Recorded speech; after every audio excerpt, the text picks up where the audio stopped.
Okay, there you go. I think we're up and running now, so should be good.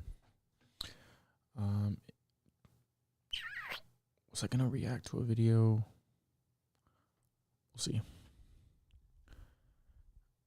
What's up, guys?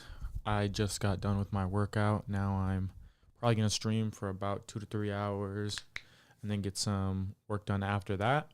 But for now, since I just got done with my workout, I'm about to eat some food and drink my protein shake. Before my workout, I just got a couple hours of work in at my part-time job, as I've been saying. And we're about to go crazy with content, though. We got to go to the next level with this content shit for real, because that our biggest problem is just like finding new customers, finding new people, building an audience, basically building our community. I just haven't been putting out content consistently enough, and so I'm getting ready to go crazy. I had to buy some new equipment. At least, I don't know, for me, when I create content, I want to be able to enjoy my content as well. So if I feel like I don't even like it, then it's hard for me to like put it out. I'm trying to let go of that and just let it be what it is. The more I create, the better I'll get at it, but it's still frustrating. So yeah, I am going to actually put something on real quick while I eat, because I don't want it to be completely boring.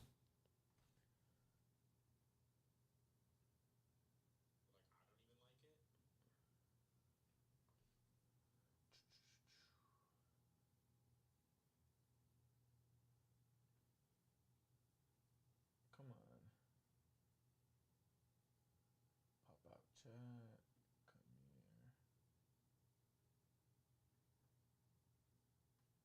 Yo, yo, hey, yo. There you go. Perfect.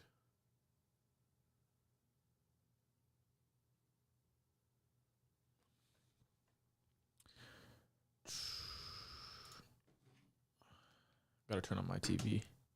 One of my other monitors. I got 4 monitors right now, but they're like one of my monitors is connected to a laptop over here on my right.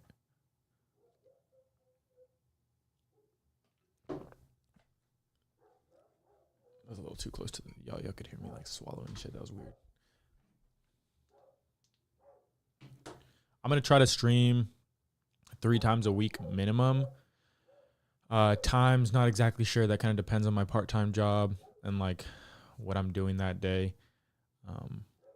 But yeah, at minimum 3 times a week. I just want to get consistent with this for like a month before I go ahead and like start trying to improve upon what I'm doing. I want to just keep going.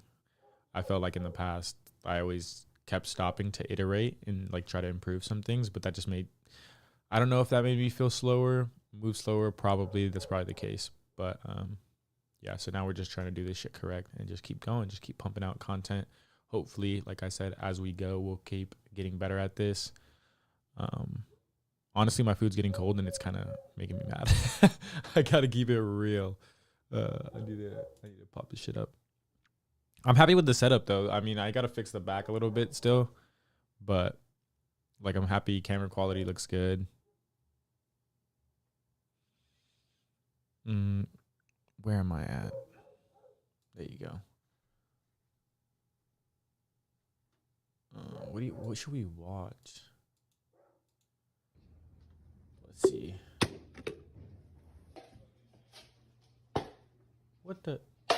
What sound am I hearing right now? What? Yeah! Yeah. I don't even see anything. So why is something playing? That was weird.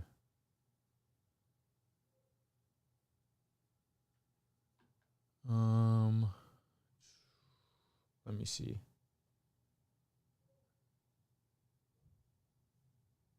I'm just going through my like YouTube. Oh shoot. I mean, that'll probably be better if I switch accounts.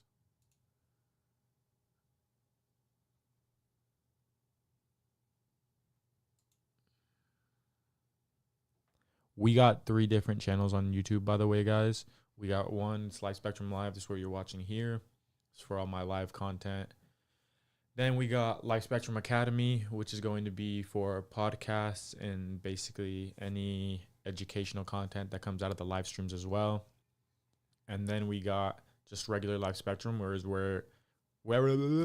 is where we will be designing content for the clothing brand. So yeah, go check out those different ones. If you don't already know, just go ahead, type up Lyfe Spectrum, spell it correctly in the search bar, and I'm sure one of those will pop up. Where are we at? Come on. Give me a good video.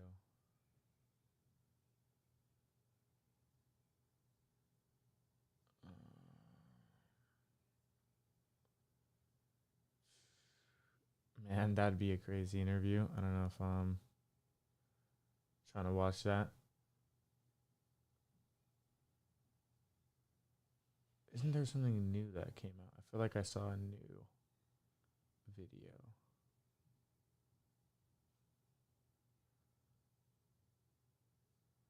That could be interesting, but is it on brand? Is it on brand? I don't know.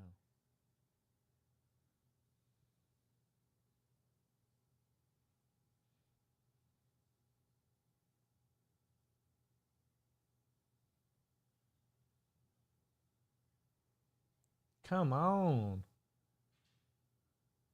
Let's see. I'm not getting no good video suggestions.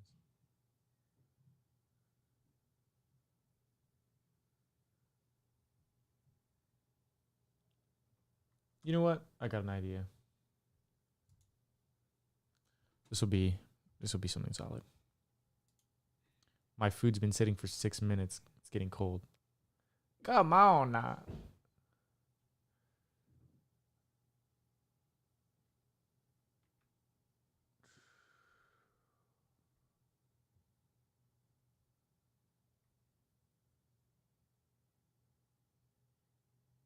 Let's see. Let's just watch this one.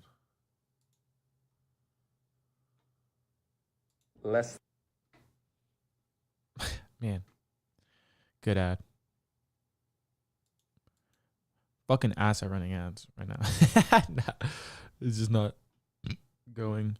It's not as easy as I would have hoped. But that's to be expected. Honestly, that's like everything. Fucking, you gotta be okay with not being great at it so that you can eventually become great at it. Because if you don't start, then ain't no chance it's gonna happen. There you go. I just gotta change the.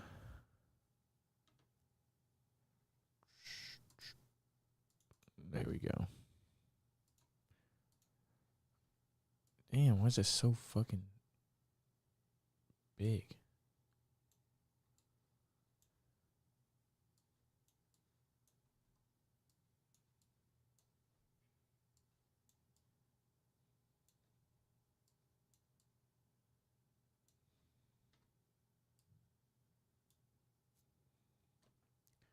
Oh man, I don't know if I should do it like this or if I should.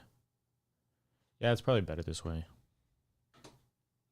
So you guys can see the video more instead of me. Then 24 Y'all don't need to see hours. me. That is the time that you have to decide if you're going to renounce on the convention. Oh God, this is my worst nightmare. I actually can't think of anything worse. This is beautiful. Beautiful spec, great color. I'm not letting you I'm gonna buy eat, this. guys. Let's not rush into it now. Here we go, baby. Welcome back to the vlog.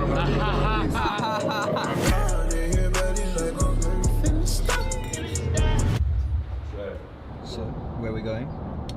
We are off to do a bit of car shopping. I think I've said this before, but when I'm in UK, as you can see, I'm almost driven in Dubai. Better not I'm get a driven copyright almost in the back. Driving in Dubai is genuinely stressful. So most of the time I just sit in the back, do some work, make some calls. And yeah, that's day-to-day. Occasionally when we go abroad, I'll rent out some nice supercars, some nice sports cars, have a little bit of fun, zip around. So at the moment, all the cars that I own are all cars that sit in the back. But today, I'm buying my first ever supercar. Well, I might be buying. We're stopping off at one place, then we're gonna go check out a few other spots as well, see what can be done, how quickly it can be done, because there is, for example, one specific. For those of you who do not know, this is Iman Ghatzi, definitely a very inspiring guy. I believe he's 23, killing it in life, man. multi-millionaire, bought his mom a crib, has very successful businesses, made quite a bit of money in crypto.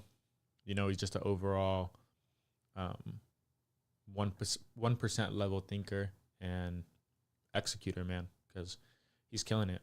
That's why this is somebody I felt like was more on brand. As I've said before, we're mainly targeting young adults, males specifically, but I mean, it could go for both, honestly. It's just, I think as a man, that's who I have to speak to. So this is, if you guys don't already follow him, you definitely should go follow him. Man, I am messing up my speech right now. You should definitely go follow him because he's awesome. I actually purchased one of his course, so I'm still going through it, learning about the kind of agency business model and figuring out more so the offer that I want to make on that still. As I've said before, I believe an agency is one of the companies that I own as well. I'm currently working on building, you know, it's all learning process. I'm just trying to stay in the game for as long as I can and keep expanding and getting better at business, investing, all the different areas that I believe a man should, which is basically every area of your life. So let's continue on with the video. I'm going to get back to eating. A car I want, but it'll take 3 to 4 years, and unfortunately I don't have that time because I need a car in 1 year exactly for a very special event that I'm very excited for, and actually it might even be a cool opportunity for us to hang out and spend some time around some cool cars, but I will tell you a little bit more about that at the end of the video. Well, I mean, I guess the thing is, I guess we have to wait until the end to talk about it, but there's not many people who buy a car knowing that they're going to slap on an aggressive amount of miles pretty quickly, so. It's only 1,500 miles, 1,000 miles. Yeah, so I guess that kind of changes things, no? No, it's fine. Like, I feel as though, listen, there's the cars you want to drive for a quick 30, 60 minutes. I have to consider a few other things with this purchase, you know, like such as? Like the health of my back. Oh, really? I'm on a money routine. I don't want smoke, I want cream. Making a habit out of this, huh? What, buying cars? Yeah. This will be, what, the third one in 6 weeks? It's ridiculous. Beautiful Bro, watch. talk him into this. Yeah. But bro, you know I'm not a Lambo kind of guy. That's gonna change. Bro, what the fuck? This is all gonna change. Oh god, this is my worst nightmare. I actually can't think of anything worse. Have you driven one before? Yeah. Was it rock hard seats? Yes. These have got comfort seats. Really? I know you. These are you comfort wouldn't think seats? it. Yeah, you wouldn't. Whether you share the driving or not, it's just as uncomfortable in the passenger seat as it is in the driver's. This is unbelievably comfortable. Gucci gang, Gucci gang, Gucci gang, Gucci gang, Gucci gang, Gucci gang, Gucci gang. I need my tracksuit. What else we got? Well, this is the one. Or you could go super Larry and get an STO. What, an STO? Yeah. No, that thing. Yeah, that's. No chance. No, you don't want that. It's No, the most that's- comfortable thing ever. It's so ugly. Why would anyone buy this? I mean, listen, I get it if you're on track days, right? It's a good track day car, but like day to day. Take a dive, put away my pride. He low-key tripping a It's a bit. nice car. Yeah. It's a nice What's car. wrong with it? Either If you're way. like 60. Nah.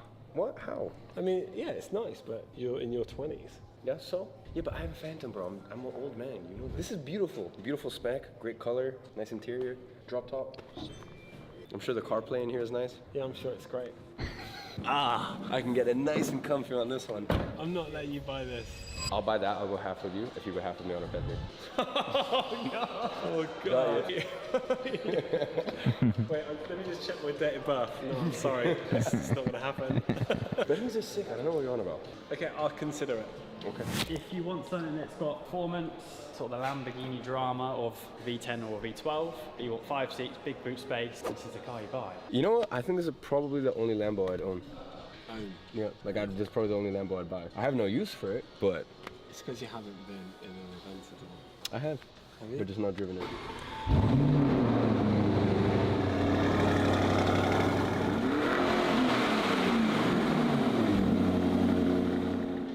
The issue is, I don't think it really fits into car rally, to be honest. How much money you got? A lot. How many problems you got? A lot. Shopify helps aspiring business owners, like Nona Lucia here, turn their passion into a product. Build your online. Be honest, he's not here. Be honest? Yeah. It's You won't drive it. I know you. Yeah. But I will. Video, I don't remember. What do you do? Realistically, for me, it has to be a Porsche, maybe a Ferrari. I'm just I so agree with that. aggressively against Lambos. I mean, they honestly Doesn't it? suit him better. You know all I need now? And his like, Lamborghini. A Bentley. like he always says, old man style. Now's a good time for me to explain why I actually need my first supercar. So, as you guys know, I don't do any in-person events. I don't do keynotes, speeches. I get so much that comes across my table. This is the first thing in so long that actually interested me, and that's because I know how incredible of an entrepreneur John is, and I know that this is just gonna be such a cool chance to meet so many of you guys, spend a week together. So now is probably a good time to actually unveil what this is. So maybe you want to tell them a little bit about the magic that you've created with Modball. But basically, the Mod Ball has been around for 17 years. It's like the craziest week. It's like a rolling festival. Last year it went to the Monaco Grand Prix. This year is Ibiza. But next year, we're taking it back to the Monaco Grand Prix because it's so incredible. In the past year, what I've seen you do on YouTube and your social media and your businesses is like incredibly impressive. And long story short, we're partnering up for next year's event. Iman's going to bring his entire like media side of things, all that kind of stuff, and we're going to bounce ideas off for all the parties and events. So I know that you like to party every now and again. So yeah, we're basically joining our brains together to create the most epic Mod Ball in 18 years. So for most of you guys, this will be a cool opportunity for me to take you through the journey of buying my first supercar. It's going to be a super cool week. We're going to be touring all the way through Europe and ending off in Monaco for Grand Prix. And Monaco Grand Prix is one of the probably 5 to 10 events a year that everyone wants to go to, and no one can do it right. And not only that, but be there with 100 plus other people that have the same interests in you, have the same likes as you. And it's not just that, but a week of traveling with people. I mean, that's one way to bond. And you're definitely going to leave with a very special connection with all the people who attend. It's good you mentioned that, because obviously we're opening up 150 slots, but for the hundreds of other thousands that watch this, but unfortunately, don't have the financial means to attend this yet. And by the way, this is something that can be aspirational. You guys can actually come and we'll make it known where we're stopping off in which cities, and you can basically come and see 150 incredible supercars, speak to the owners. I'm sure that if you ask the owners of these supercars, hey, what did you do? How did you end up in this position? Can you tell me a little bit about your story? You're going to end up meeting so many interesting characters along the way. So, and one of the things I've always wanted to do on Mod Ball, because we have a Great Gatsby party during the week, and in Monaco we can have a charity ball, and I would love to raise $1 million somehow for charity. So a little bit about how you can get involved. Bear in mind, it will be application process. Listen, this is similar to any serious business mastermind. Of course, we're gonna have a ton of fun. We're gonna raise a bunch of money for charity. We're gonna have lifelong experiences, but at the end of the day, we need to make sure, and this is very, very important, we need to make sure we safeguard who comes, the caliber of people that come, because at the end of the day, we're spending a week together. So for us to dedicate a week of our life and interact daily with all of the attendees, we wanna make sure that we have the highest caliber people there. So there'll be a link below where you can apply. The cost is $9,950 per person, minimum of 2 people in a car. And John, maybe you can tell them what that actually includes. Yes, that includes all the hotels, the entire experience, all the events. Doesn't include alcohol, obviously. But yeah, it includes absolutely everything. Car displays, all the stickers on the cars, everything that goes along around it. And then the final part of it is that we've already put together the final party on top of Nikki Beach. So not only do we get to experience the Monaco Formula One Grand Prix as a group with a big party, but we're overlooking the hairpin and the yachts at the same time. That's probably the best place you could be for. Just spilled on myself. The question is though, how are you doing it? I think we need to go to Ferrari next. And that's about it. I'm very excited to see some of you guys next year. Spend a week driving together, creating some amazing memories. We'll wait for it to dry. At Monaco F1. Alright, so in London now, Rolex dinner, baby. Rolex dinner for their top clients. I will see what I can record, and if I can get anything for you guys, then yeah, I'll show you some of the new pieces. I hop on the phone, turn the music up, got in my zone. Drunk texting, I should probably Supertron. Had to do wrong, order to do you right. You gotta go through it, order to give advice. It's the price of the lady night. So guys, it's the next morning on from the Rolex event. We are currently on the way to Farnborough Airport, where we came from yesterday. The funny thing about Patek is they're not going to be like, oh, and then we take the jet to Geneva, but it's at Farnborough Airport, which is only a private airport, so I think we're going back on a jet, I think. Or they may have just told the Wizz Air to come to Farnborough, so we'll see. But yeah, anyways, it's early morning, off to go to Geneva, to go around the factory, to get a little tour of the historical buildings. It's pretty sick. And see some of the new pieces, so I'm very, very very excited for this one. To be honest, as you guys know, Patek is, outside of even watches, I'd say is probably my favorite brand on earth. So, yeah, definitely very excited for this one. Baby, yeah. Well, baby, This song is you fire. pick away your coat.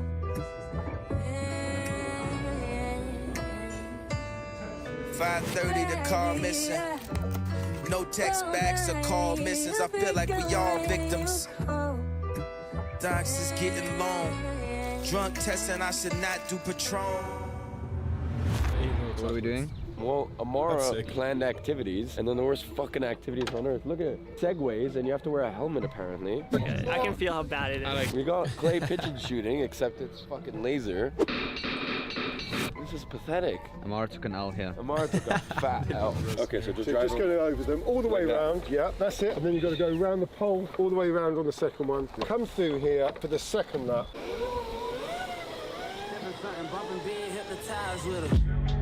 Pray you get that job in Tampa. That's already That's looks only sick. 4 hours with that. away. Take a car, take a plane, baby, whichever is faster. Oh, whichever one is in a hassle. Oh, Watch. You see bullseye? Yeah. Yeah? Yeah. Good? Yeah. The winners on the laser clay shooting, team 1. Close the winners on the archery, team 1. Yeah. The winners on the segways, team 1. Too easy. Ladies and gentlemen, a clean sweep. You can't do it like team 1. Let's go. I am late because I come bearing gifts. Santa Claus. Santa Claus, lots of gifts.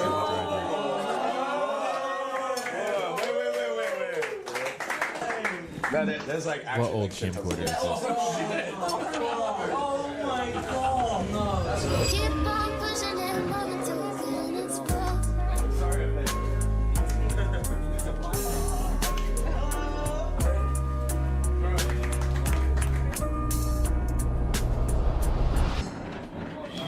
My pleasure. Also, wait, there's one other thing.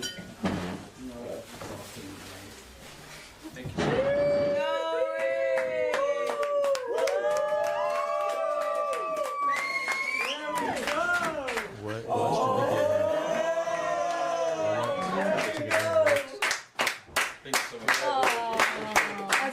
else did we get?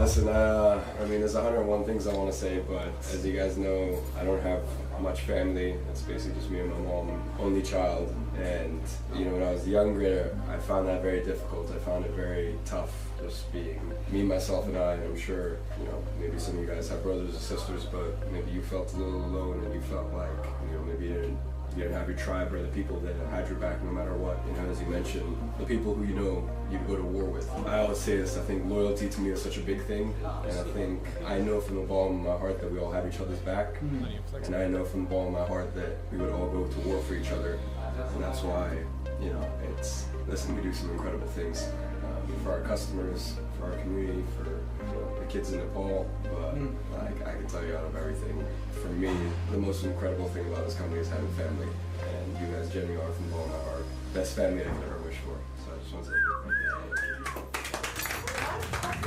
say You probably know Vistaprint for business cards, but I did hate you these know we ads. also print that, and that, and that? Wait. It might just put it on anyways. Probably does. All right. Hold up, guys. Hold up. Hold up.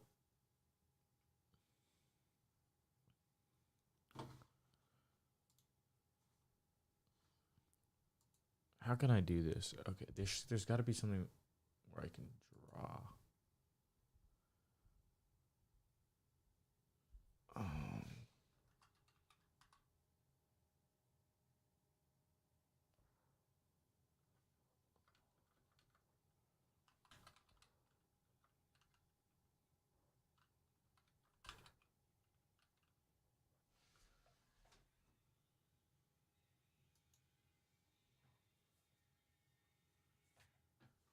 No. Why did I click on that?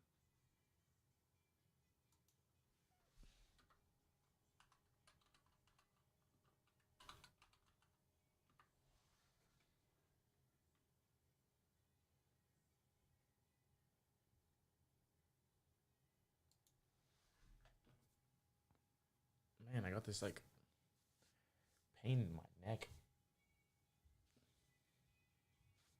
Come on, load. What is this? Okay. Let me move my little guy. No, come on. What is happening here? There you go. Let me move me over here. Nah. We're coming over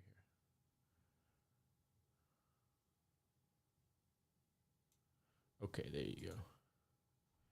Okay, guys.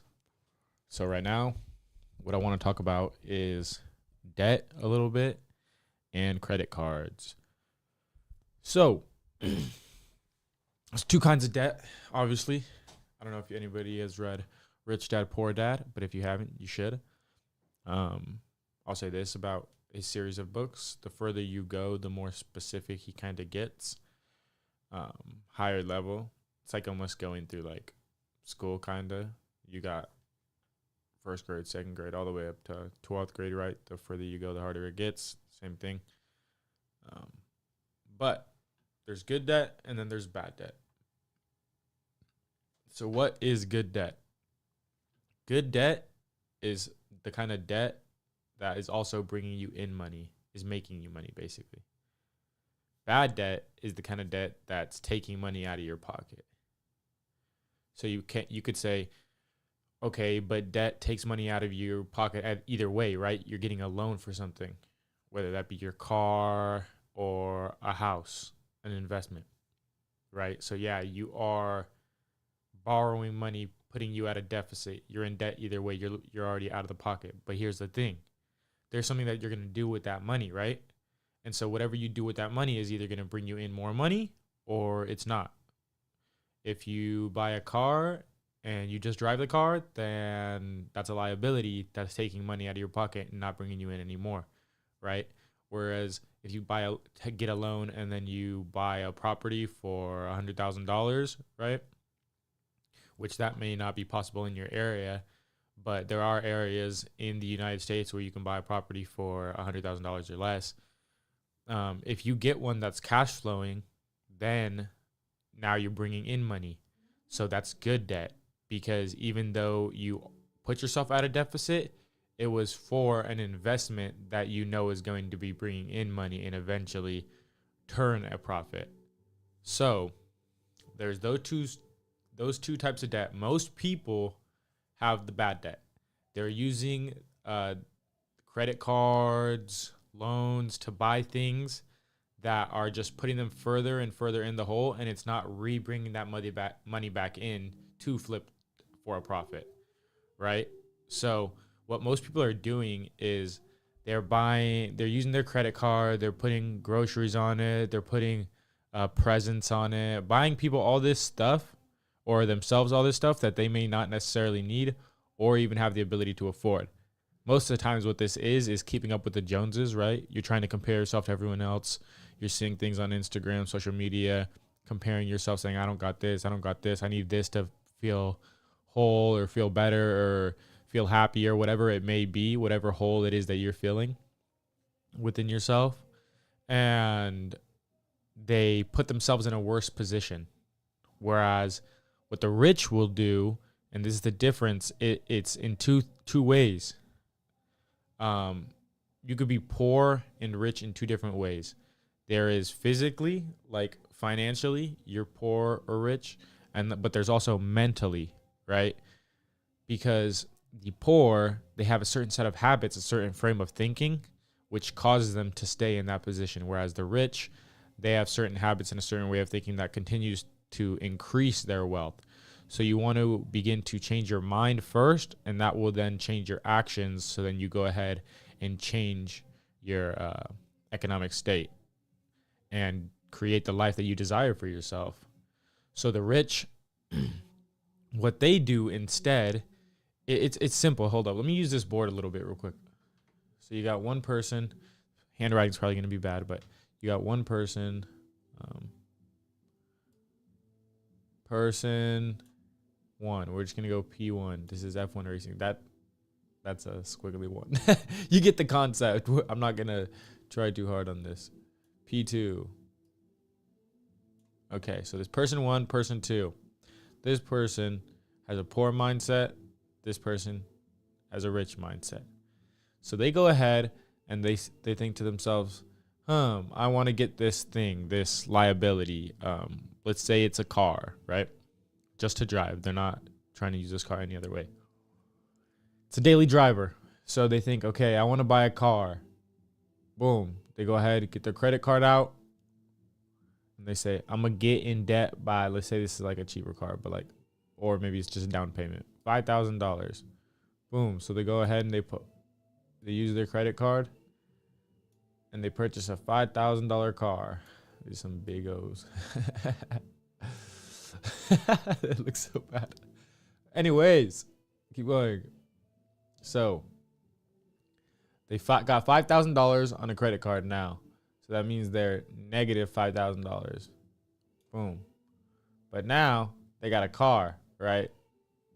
Now they got a car, which is a liability because, like I said, it's not bringing in any money. So let's pretend this is their car. It's a really beautiful car. They just put themselves in debt because now they're sub $5,000, and they just spent it on this car, and this car is not bringing in no extra money. If it's costing more money because you got to get insurance for it. You got insurance. I gotta write this out. Insurance. There's looking no point in writing it out when it looks like that. Yo, this is crazy. Okay, insurance. You got insurance and they got gas. And then if they're risky, they can get tickets or they can mess up their car, even more expenses, right? And usually they're not thinking too much about all the potential expenses that can be coming out of this, aside from the thing that they want, the thing that they need, they feel they need so bad. The rich, they take it a little bit differently. They take steps a little bit slower. They're a little bit more intentional. Not a little, a lot, honestly. And they think about how they can still benefit and get what they want instead of getting what they want but losing something in the end. They're more creative. They take a minute before they go ahead and just pull out the credit card and make that purchase. And they think about what they're going to do. So here's what they do. They say, I want a car, right? It's going to cost me $5,000. Okay, but I'm not trying to lose $5,000. So what do I got to do now? I got to figure out a way where I can get an asset, something that's going to bring me in more money, so that that thing can go ahead and pay for my liability, the car that I want to get. And so they'll go ahead and they'll take, it's one different step, right? They just went and they spent their money on liabilities. The rich, what they do is they go ahead and they spend their $5,000 on assets. And then once they spent that $5,000 on the assets, there's going to be a return if they did their investment correctly. And eventually that thing that they purchased will help fund the liability, the car, right? So they take this $5,000, 5,000,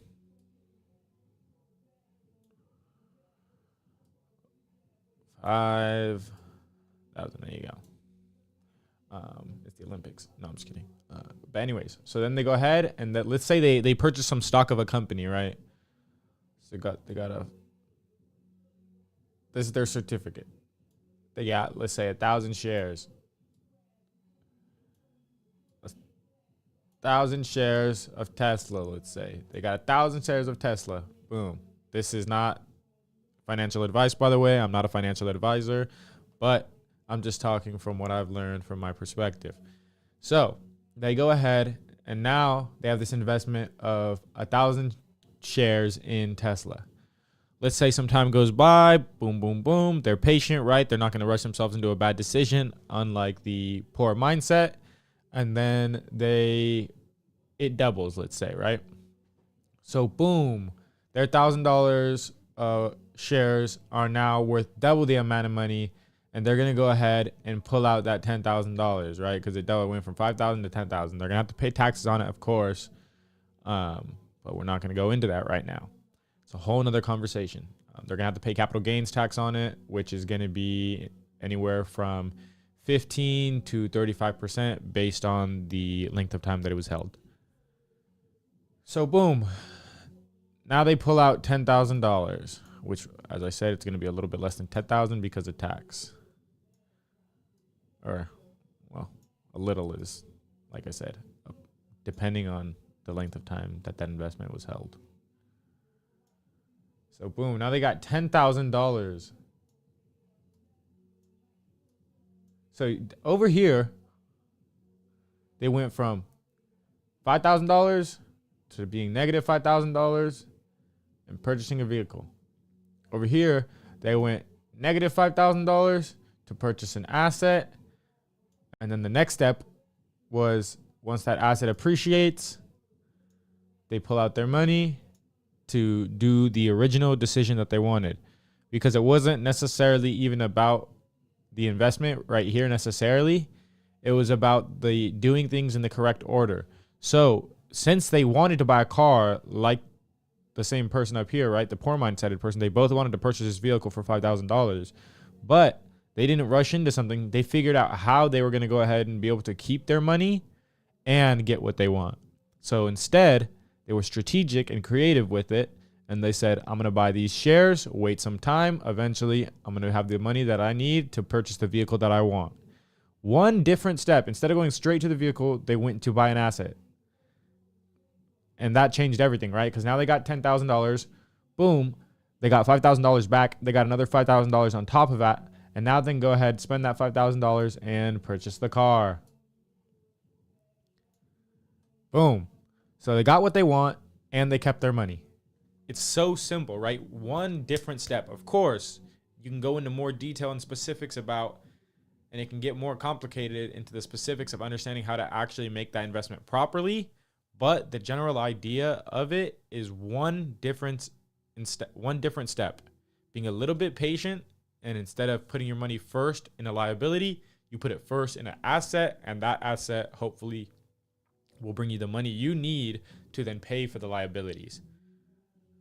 If you practice a little bit of patience and you educate yourself, then you can find yourself living a whole completely different lifestyle. Because see, the thing is, this person right here, you know what? Let me go into a little bit more specifics, right? So this person uses the credit card. This person uses the credit card too. They decided to get debt, right? So this is bad debt because they're just down money. This is going to be good debt because they use that debt to get an investment. That investment made them money. So boom, now they get to pay off the debt. They spent no money out of pocket, and they got the money that they needed for the car. There you go. There's another step. You don't even have to necessarily use your own money. OPM, other people's money. If you can learn how to use other people's money, then you can leverage it better and have less of a risk on yourself and still go ahead and get that investment. What is crazy here is you're actually compounding money, because another thing I didn't mention is, depending on the credit card that you have, you're going to go ahead and get potentially even better return on investment, because after you go ahead and pay this credit card off with the $5,000 that you made back, right? Now you got points. I'm not sure how much points you're going to get. Depends on the credit card you got, but you got some points. Potentially, after you build up enough points, you get a free flight, because there are portals basically where you can transfer your points from your credit card. I use Amex, and go ahead and transfer them to that specific airline or hotel service. I know that on my personal credit card, I got a couple flights that I could pay for, and it's free because I'm using points, right? But this is how you go ahead and use these strategies. So you used your credit card, which gave you points. So you got a little bit of money right there. You bought an investment, which brought you back money. So now you're making money here. See, another thing a rich person might do, different from a poor person in mindset, right?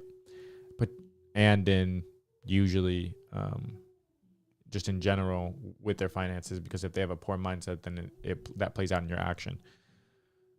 as I've shown you. So this person, right, they're just going to keep driving their car.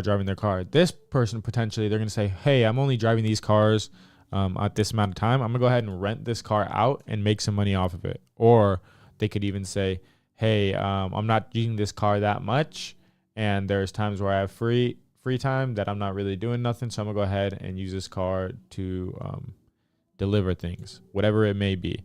They're always thinking creatively about ways in which they can make more money or have their money work for them.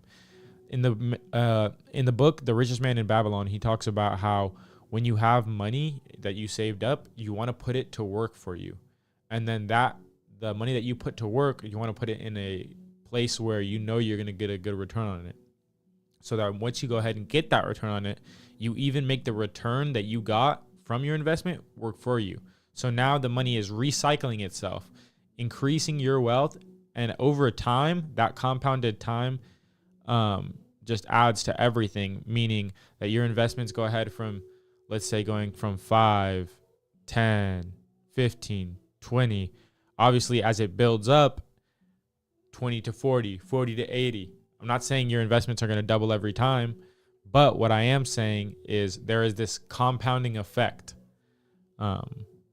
So yeah, this is just one example, guys, of how the poor think financially versus how the rich will think financially. This is easier said than done, of course. You got to be able to understand and read the market if you're going to invest in some shares and know that it's going to appreciate. You're not going to actually know. You have to take risks in life, but that's a part of the game. And yeah, guys, I hope you enjoyed this little tutorial or informational drop just on credit cards and on a little bit about mindset and financial literacy. Thanks for watching.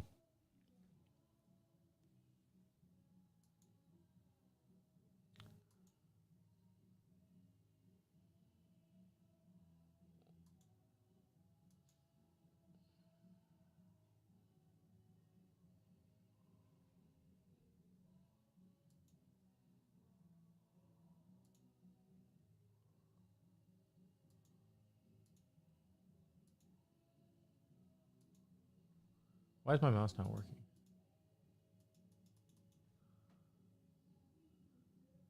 Come on.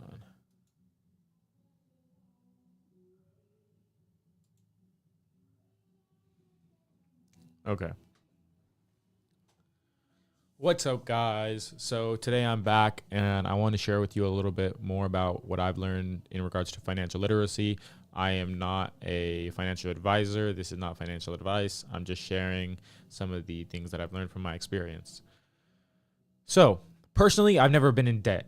I knew from the very beginning about good debt and bad debt. I read Rich Dad, Poor Dad when I was in 6th grade. And after that, I kind of knew okay, I got to be intelligent about how I move with my money because I've always wanted more money. I've always had a very, you could say, expensive taste.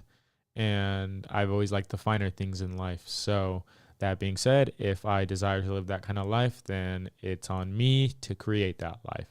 So I've been educating myself about money, especially for the past couple of years. And I want to share with you a little strategy that I learned on how to get out of debt. It's not going to be easy depending on how much debt you're in. Obviously, that's going to make it harder or easier. Depending on how much money you make per year is obviously also going to make it harder and easier. A lot of people are in a lot of different situations, but this strategy basically applies to everyone. So hopefully it helps you guys out. So starting off, when you're in credit card debt, you're getting payments or interest monthly, right? Because you're not paying it off in full before your statement's due. So you're accruing interest on your debt, which you don't want to do, guys. You want to pay off your stuff as soon as possible. Honestly, from my perspective, how I recommend using your credit cards is to act as if they are debit cards. If you don't have the money set aside to make those purchases, you shouldn't be using your credit card to go ahead and do it. So, basically, let me do this. I'm going to create a little graph.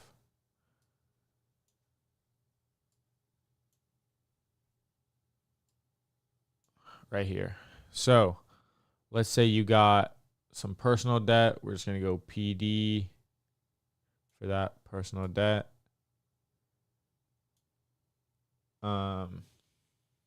We got, what other kind of debts are there? Car. Oh, that's a big C, but get the idea. Car. What else?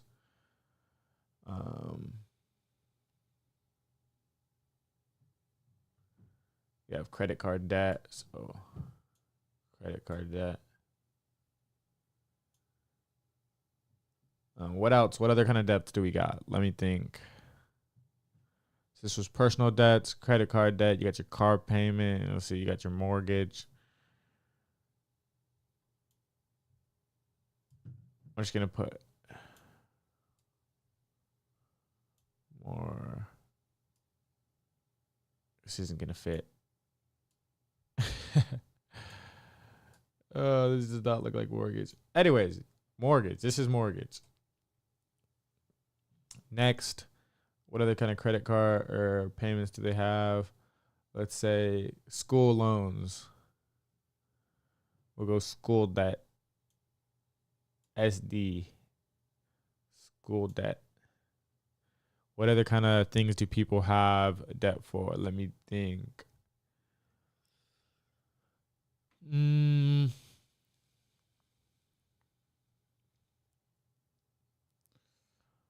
Trying to think.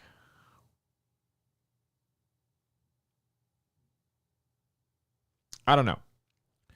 We're going to go with this for now. So these are just some of the different kinds of debt that people have payments for, or are trying to make payments on. I'm going to draw another little graph over here.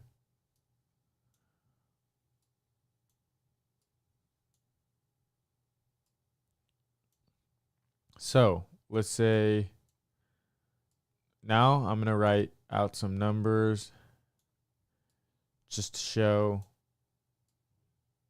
different, like this is going to be, let's say, person's debt, different kind of debt that they own. They could, let's say there could be multiple credit cards and different amounts in which they've spent across those different credit cards,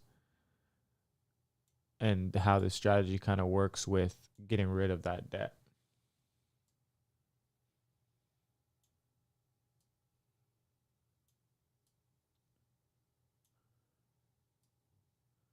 $250, just kind of filling each one of these in.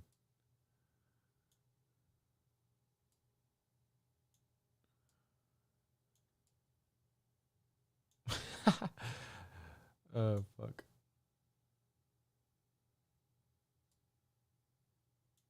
$80. That's supposed to be a 3.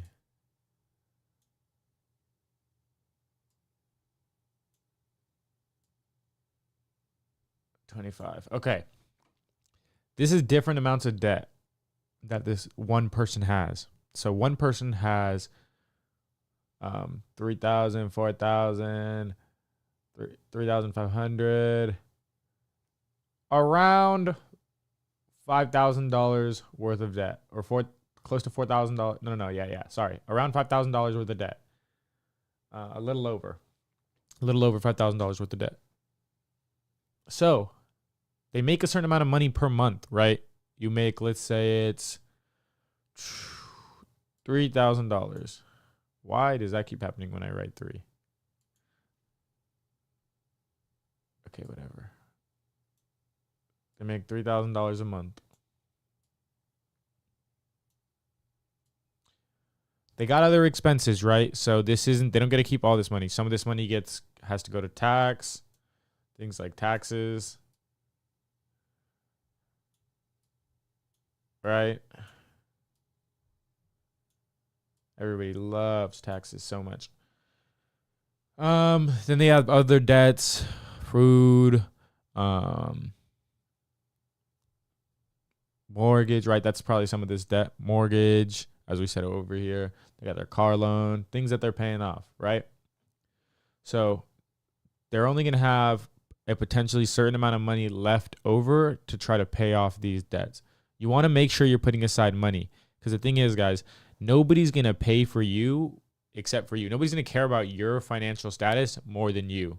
So make sure you pay yourself first. Even before you pay anybody else, you got to pay yourself first. Set some money aside.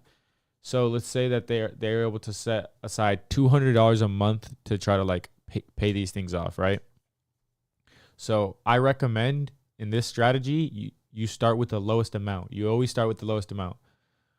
So say first month you pay off this one. First month you pay that off. Boom. So now that means you have no longer this recurring monthly $10 that you're going to have to pay for, and there's accruing interest.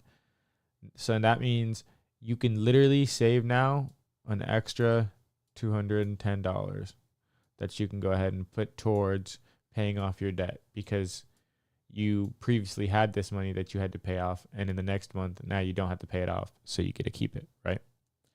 So then you're going to go ahead and you're going to take off the next one. Boom, 25. You're going to pay that off the next month. Obviously, this is not like the best math, because if you had 200, you could take out all of these in the beginning, right? But let's just say, for the sake of conversation, we're going one by one. So boom, next month you cut off that debt, and it's no longer accruing interest.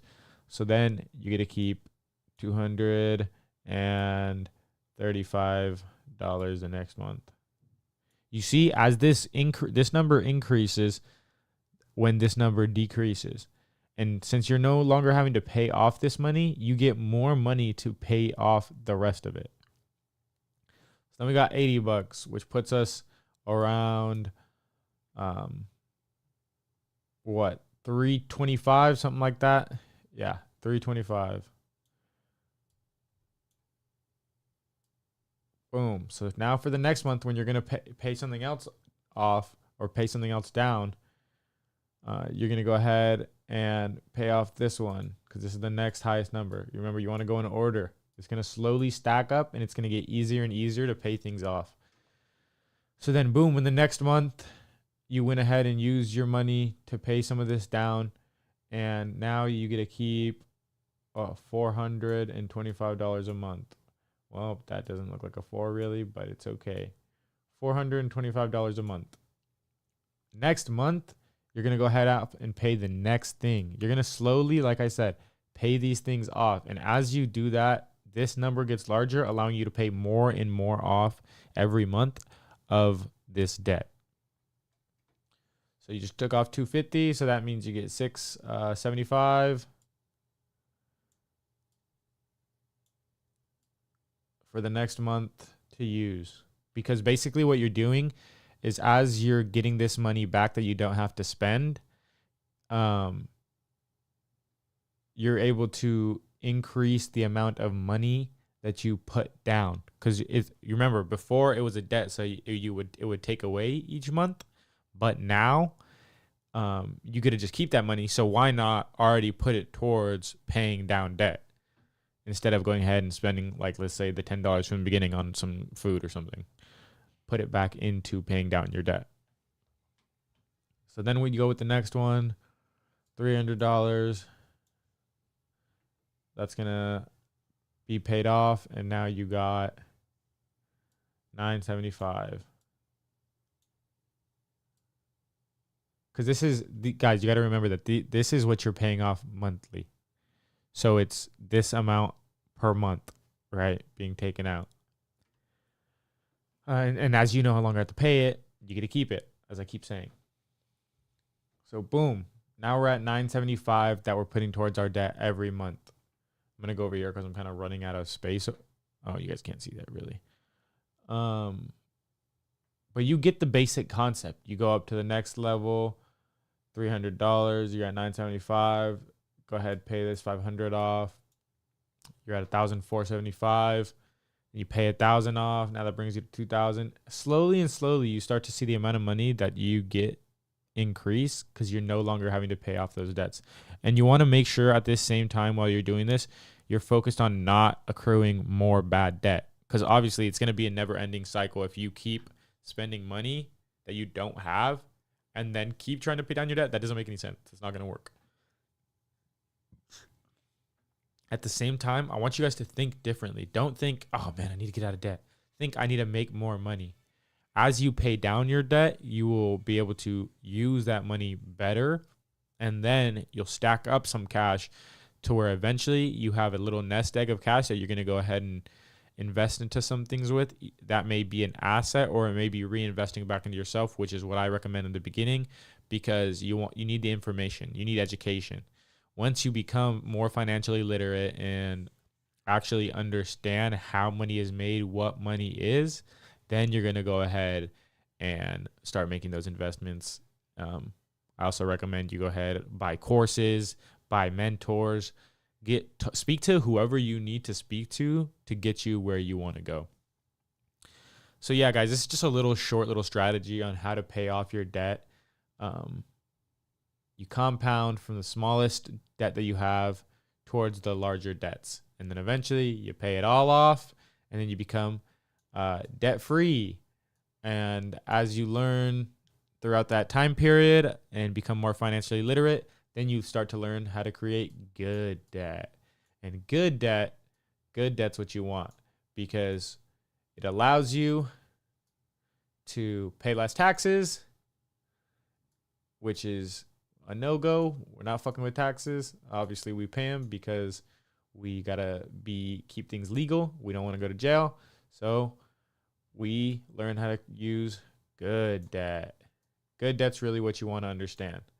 When you have this and you understand how to actually make your money expand, you have that information, you got a good team around you, they just keep giving you money. The banks keep lending you money.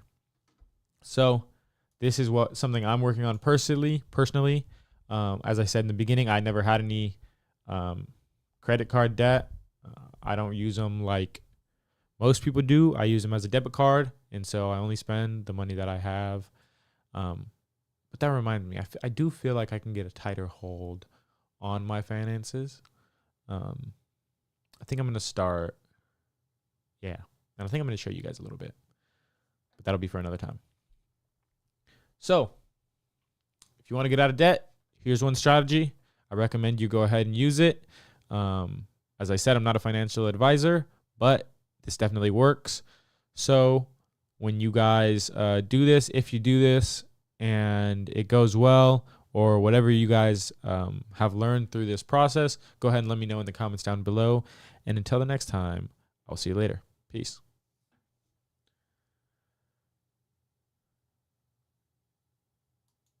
Yeah, so I just went ahead and showed you guys a little bit about kind of finances and some of the little tactics that I've learned. It's definitely important as a man that we go ahead and learn about finances, because we got to go out and create. We got to go build. We got to support for our families,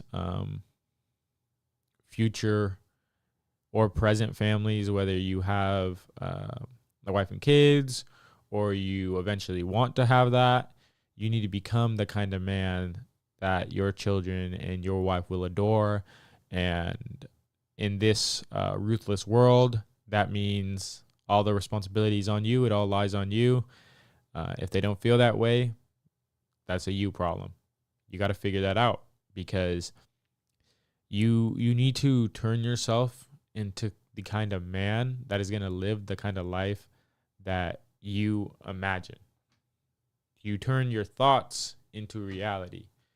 You receive God's blessings by putting acts of faith out there. And acts of faith is quite literally actions, the actions you take. So yeah, guys, just kind of wanted to share a bit about that. Let's go ahead and react to some videos. What? Hold up. What is this? Oh, he's performing it. I was going to say. Being exposed for some of the things I've watched right now. Hey, it is what it is. ultimate credit card hack. Boom. See, look. I mean, I haven't looked into this, so I can't speak on what he's saying, but it's the generalized concept.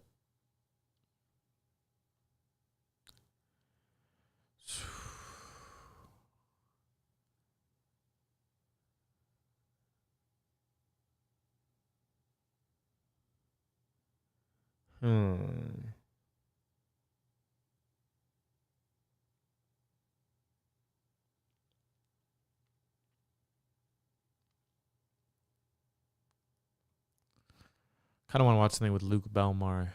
Let's see. I'll just look it up.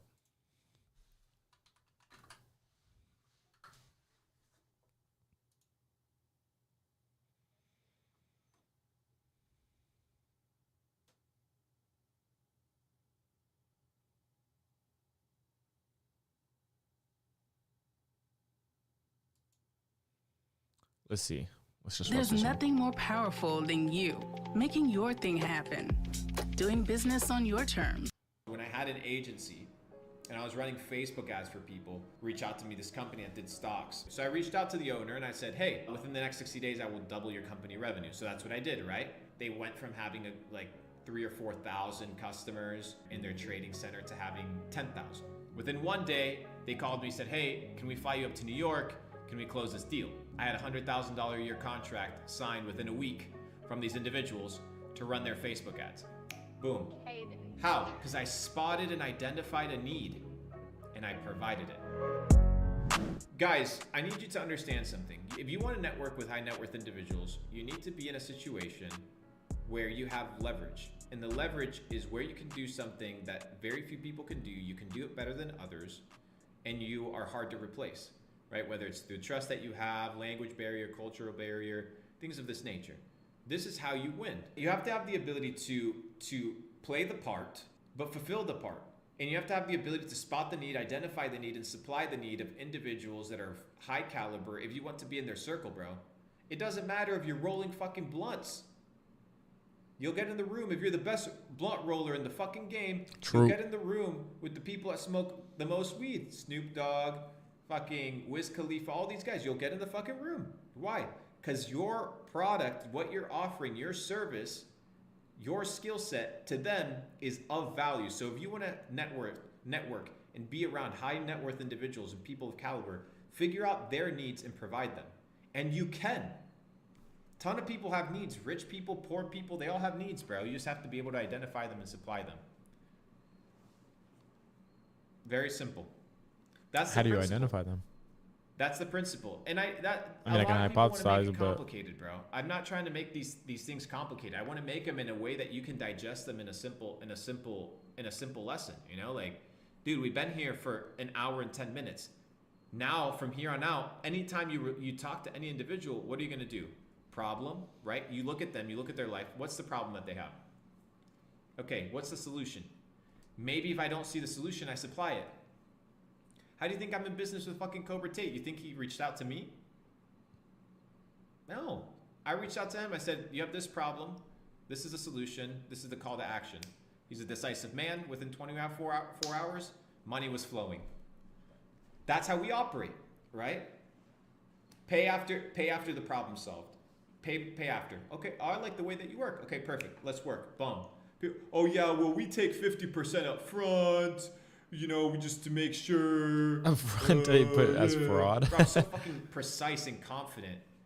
I operate like a fucking animal. No, this is how we do it. This is what we do. Boom, boom, boom, done. That's why he talks about me. Luke is a smart ass dude. Go look it up. He's rich too.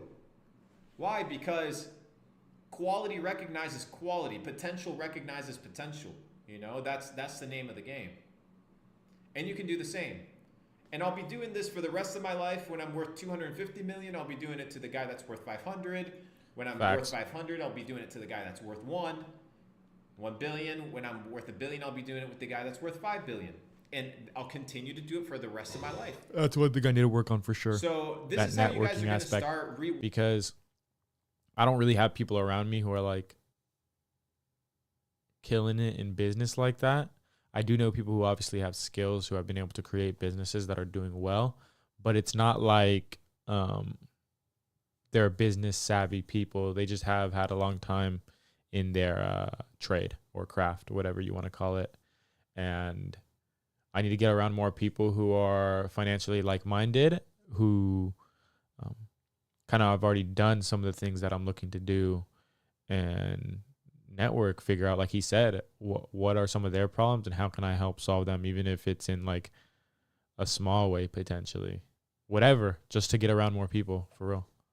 Wiring your operating system by listening to me. By listening to me. Okay? By listening to me. And this is how you win. What are the 3 rules, ladies and gentlemen, from the last stream? What are the 3 skills that you have to learn, that if you learn these 3 skills, you are guaranteed to make money? What are the 3 skills? Your ability to sell, your ability to be resilient and bounce back, and your ability to not be reactive but be proactive. If you can master all 3, you see, guys, half of you motherfuckers didn't even write this shit down. You haven't even memorized it yet. How are you supposed to get better? Get a fucking grip of your life, dude. Enough with this bullshit. Enough with living like a fucking, yo, well, let me come on stream and waste an hour and a half of my life to leave better, to chat in the text box, left better than I came today, and not do anything about it. Do something about your fucking life, bro. Be proactive with the information that you're learning. Come into this chat and be like, you know what? I'm coming here to not waste time. I'm coming here to fucking learn something, bro. And I'm going to sit here till from start to fucking finish, and I'm going to fucking learn, because this dude knows what the fuck he's talking about. Today's lesson, very straightforward, ladies and gentlemen. You have to be able to identify a problem, identify the solution to that problem, which should be you, ideally. If you can middleman it, that's totally fine as well. And then present a call to action, an actionable step. Guys, people with money, people, high quality people, they don't have time for your bullshit, bro. But they have a ton of needs, and they have a ton of problems, and they need people around them to fucking supply it. But half of you guys are fucking mediocre as fuck, dude. Super mediocre. You're not even worth the fucking time of day to respond messages to. So ask yourself why. The reason why is because you are not valuable to me or to the person that you're speaking to. If not, they would respond. So you need to perceive yourself as a person of value, treat yourself as a person of value, and become a person of value. And eventually you'll meet your objective. It is very fucking simple. So, those are the names of the game, ladies and gentlemen. It's very straightforward. I don't have to keep going. That is about it for me today. If you haven't subscribed already, make sure you subscribe. I keep it simple, bro. I don't want to teach 80 fucking lessons, bro. This isn't school. I'm trying to cram you down with information. I'm going to give you what I believe that you need. And with the amount of motherfuckers that are inside my DM, this is a good one. This would be a good one. Running a small business takes grit and determination, and a fast, reliable communication solution from Spectrum Business. Just $49.99 a month for 300 megabits per second internet when bundled Spectrum with Spectrum Business. Connect, Lyfe Spectrum. plus a free mobile line, all from Spectrum Business. Hey guys, Noah Schnapp here. Let me show you how I decked out my dorm for less with Amazon. Kid from Stranger Things. Stadiums. Right, so if you look at who owns CNBC, who owns Fox, who owns CNN, at the top of the shareholder list, you have Vanguard and BlackRock. And you yep. look at the manufacturers of the jabs, okay, Pfizer, Johnson & Johnson, Moderna, who are the top shareholders of those companies. Vanguard and BlackRock. Okay, who are the top shareholders of all this junk food? Vanguard and BlackRock. So the media is controlled, the food is controlled, the narrative is controlled, the transportation is controlled. Who owns Meta? Who owns Snapchat? Who owns, well, used to be, but still kind of does, Twitter? They're pushing the same narrative the media's pushing. Oh, it's the same company. It's BlackRock. It's Vanguard. Profit-driven companies. There's so many things that you know you should be doing, but sometimes it just takes something for you to just fucking do it. Like with you, maybe just that trip, and you just look at yourself and be like, what the hell is going on? Like, I think it's the like we talked about the self-realization of self-sabotage. We fuck ourselves up, bro. Like, people talk about the system, people talk about the people that are against them, people talk about, you know, oh, they're printing money out of thin air, oh, money's not worth anything, or they say I have no opportunity. But how many actions in our life are self-sabotaging? All day long we self-sabotage. So why can't we turn off those self-sabotaging habits and replace them for positive habits? What I've realized that people do is they want to cut something out. okay, I'm going to cut out smoking. I'm going to cut out drinking. But you're not supposed to cut out something. You're supposed to replace it.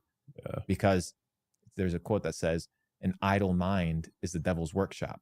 So if you're not thinking about anything, if you're not doing anything, if you're not being productive, then you're most likely going to go back to what? Your tendencies and your old habits that you formed over a long period of time. So if you want to change those habits, if you want to change those tendencies, then you need to be in a situation whereby you're replacing them with a positive feedback loop. And facts. I feel a little bit hypocritical talking. If you guys, I mean, don't get me wrong, I'm not perfect. I work on the same things that he's talking about exactly. If you guys haven't read, you should read, what is it called? Is it Adam? Hold up. Man, why am I forgetting the name right when I want to talk about it? I believe it is Adam.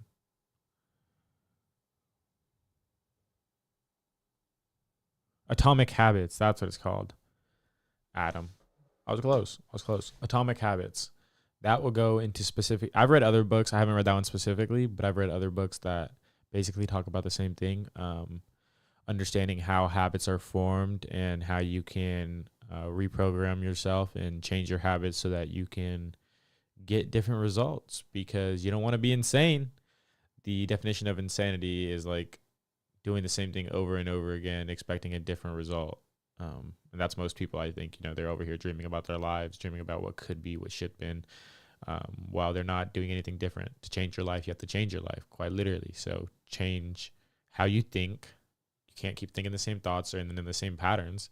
You have to change how you think. That'll change how you feel. That'll change what you do. And eventually, throughout doing that for a long enough period of time, you begin to reprogram that in your mind. Your mind no longer thinks in the same patterns that it used to. Hopefully you switch that from negative to positive, and you're moving in a more productive way. Let's continue. Talking about health and shit in front of you, but no, but like, there's, I would say, I think the most important thing is discipline. I have those days as well. There's plenty of times when I wake up and I'm like, don't want to go to the gym, especially if it's like, if I know it's going to be a horrible session, like a leg session. It's like, okay, you permit it one time, but it's okay. I'll permit it a second time. And to add to that, it may not even be temporary happiness. It may just be temporary dopamine. Like you're craving the dopamine of that past experience of how that made you feel. And if you look at the vibrational frequencies of how people operate on the higher spectrum of vibrational frequency, like you have enlightenment, but underneath that you have love, joy, gratitude. And at the bottom, you have shame. Yeah. So you operating at your lowest form of vibrational frequency, you are operating in a state of what? Shame. So when you do something that you know you're not supposed to do, you go into your lowest form of vibration, aka the lowest form of yourself. And most people live in a state of what I like to call quiet desperation. They live in a state of quiet shame. So they're ashamed of their habits. They're ashamed of what they do. Facts. But they don't change. aka they're all. I think the reason that happens a lot and they don't change is because they don't want to take accountability for it, because then they have to accept some of the ugly aspects of themselves. And who wants to do that, right? You don't want to. But without doing that, without taking accountability for yourself, your actions, your habits, who you've become, who you allowed yourself to become, there is no changing it. You're going to stay in that hamster wheel. So you do something or you don't. And usually most times people aren't willing to really make that change until staying the same is worse than the change. So, why not just do it now? If you want to change, fucking change. Start putting in action.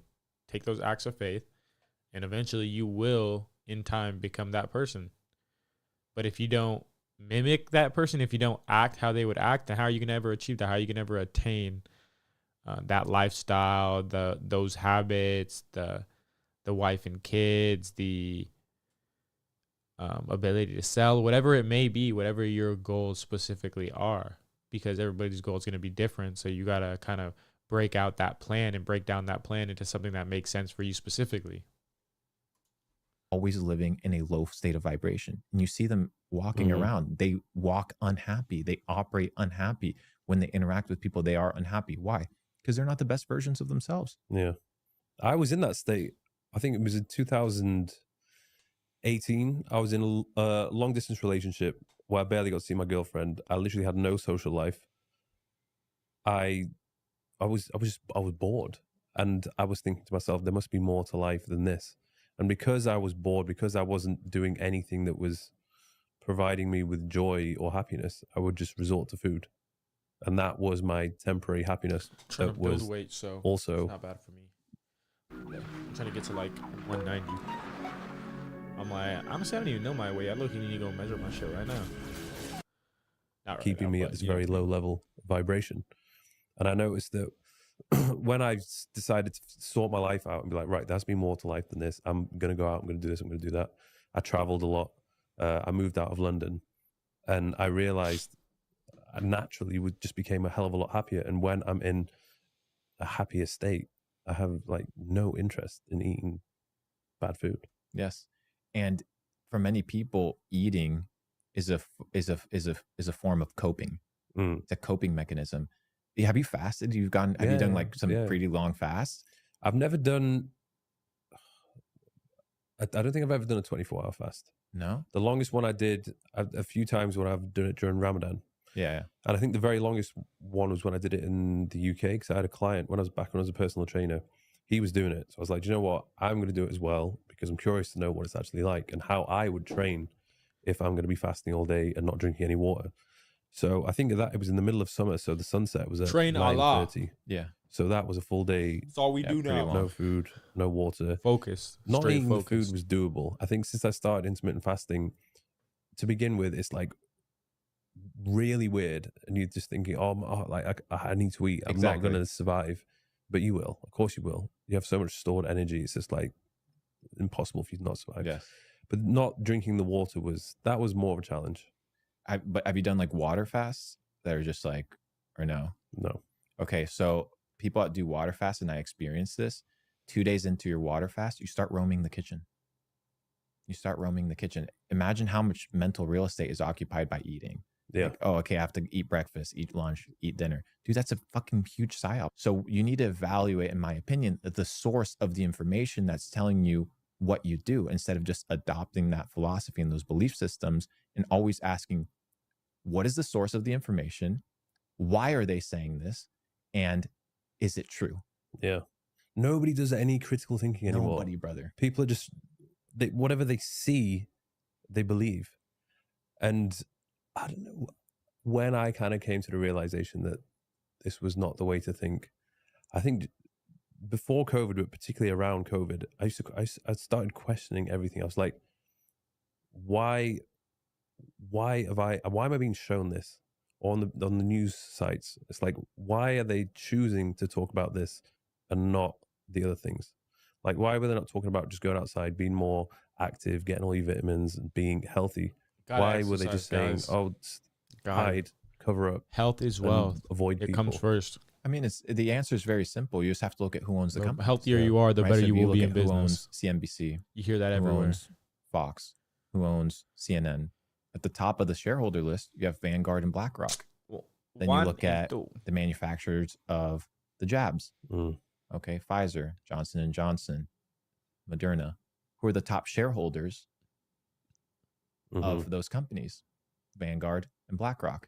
Now you look at the flight companies that banned all flights. No flights unless you're taken care of. Who are the top shareholders? Vanguard, BlackRock. You look at the food. Okay, who are the top shareholders of all this junk food? Vanguard and BlackRock. So it's this ecosystem of how to print butterflies out of thin air. So the media is controlled, the food is controlled, the narrative is controlled, the transportation is controlled. Who owns Meta? Who owns Snapchat? Who owns, well, used to be, but still kind of does, Twitter? Who owns Google? They're pushing the same narrative the media is pushing. Oh, it's the same companies. BlackRock, it's Vanguard. Profit-driven companies. So this idea of breakfast, right? Edward Bernays, cigarettes, Edward Bernays, is the exact same play, but at a macro global scale at this point. Why? Because they have access to the internet, and the distribution of information is a lot more simple and effective at a mass viral scale, as opposed to newspaper and billboards. Yeah, guys, like you don't really think about it, but once you start digging behind the veil, you start to find a lot of interesting things about how our world really works. I'm not going to be the one to go into specifics about it, but it's a fact. It's a fact.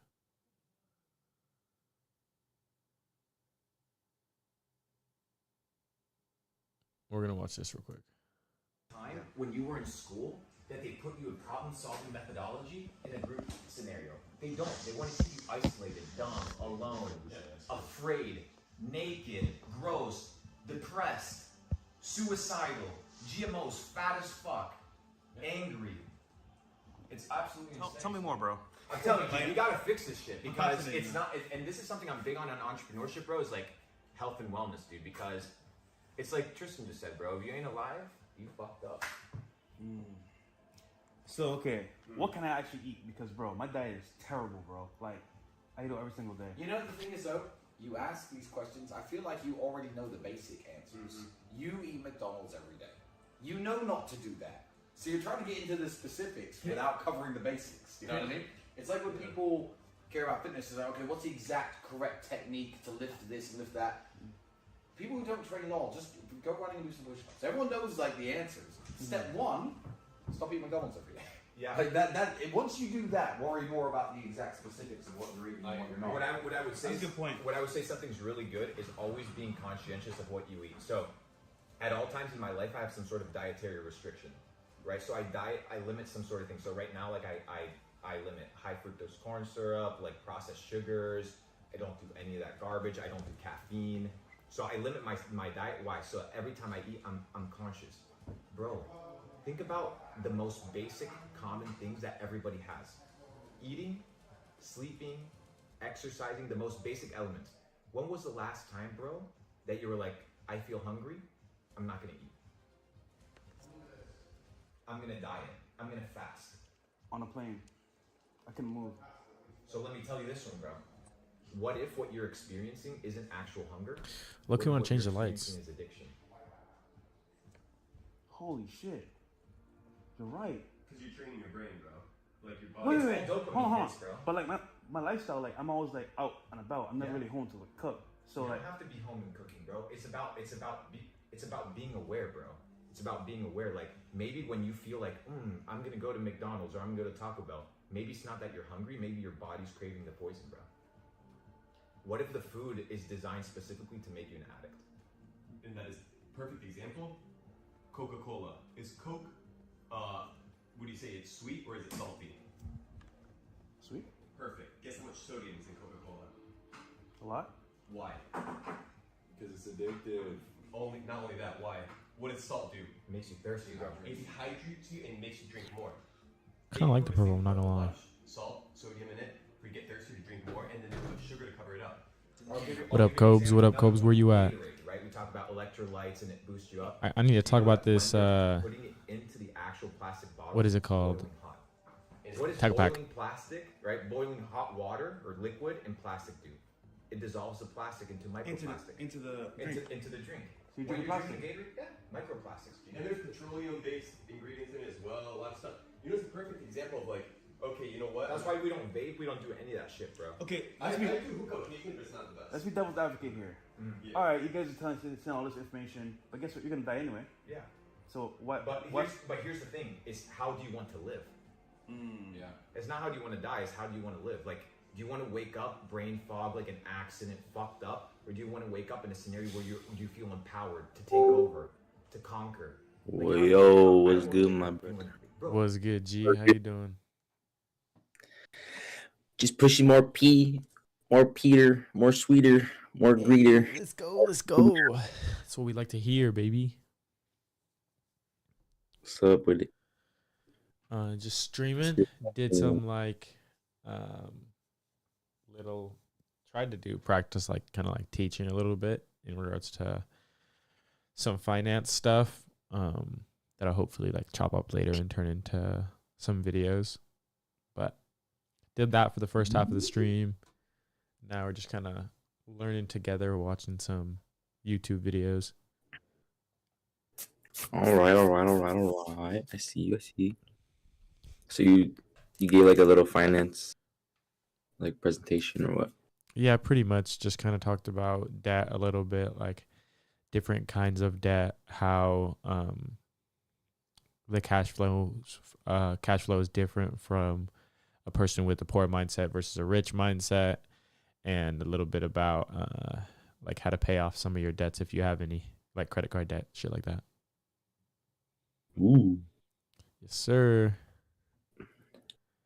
I need to start doing more like educational content, but low key I need to practice like scripting them. Yeah, for real. You gotta deliver it nice and clean. Exactly. Unless you style it, then that'll be fire. For some, but I want to do both, a little bit of both. Honestly, Sure. like I like freestyling it just because it's like off top of the dome, but then at the same time it gets like very unorganized doing it that way. That's why you gotta have a bullet point, stay on track. Exactly.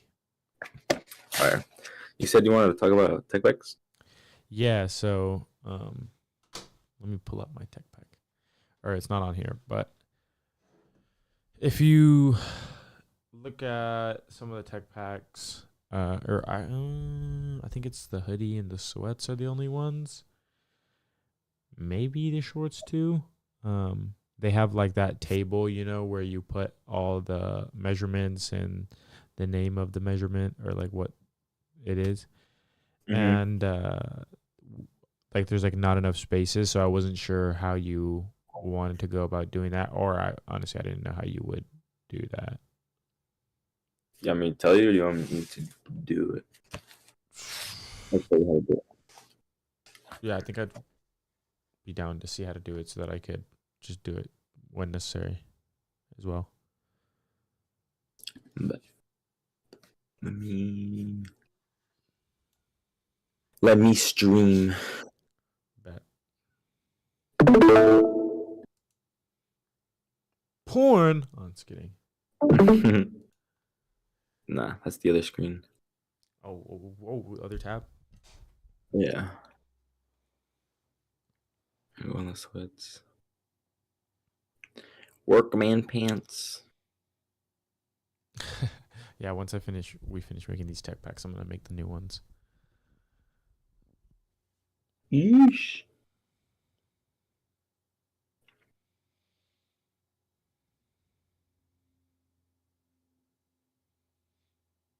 Okay, so you see there's like I think it's like the pocket on the right side. There's like those numbers down there. So I wasn't sure where to put, or like if we should come up with a new page, or if we wanted to make that little graph thing smaller and then add boxes to it. I don't know what would be better. That's the back pocket measurement. Yeah, those are measurements for the back pocket. Then you come over here. Yeah, there wasn't enough little lines, Yeah. Columns, exactly, or rows. Columns or rows? Rows, there you go. Columns are the ones that are vertical. And then, yeah, I put a little arrow thing there, but I wasn't sure how to change the size of it. How do you do that? What? Like change the size of the arrow? This arrow? Yeah.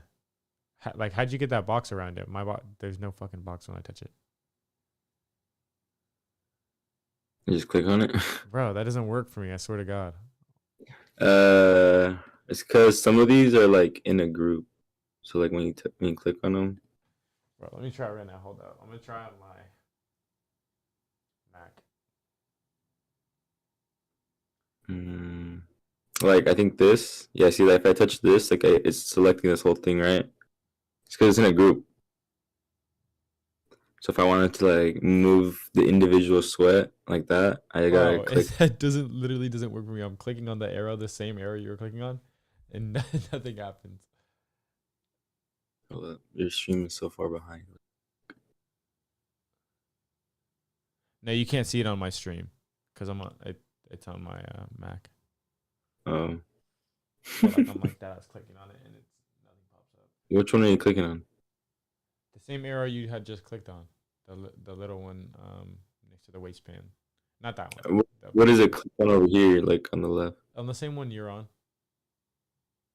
And when you click the arrow, it doesn't do that. No little fucking thing pops up around it. Is it on the shorts? No, it's on the sweats. What the fuck? That's weird. I don't know. I don't know if it's that. Like, Like, I see, can drag it and move it, but it doesn't pop up when I just tap on it.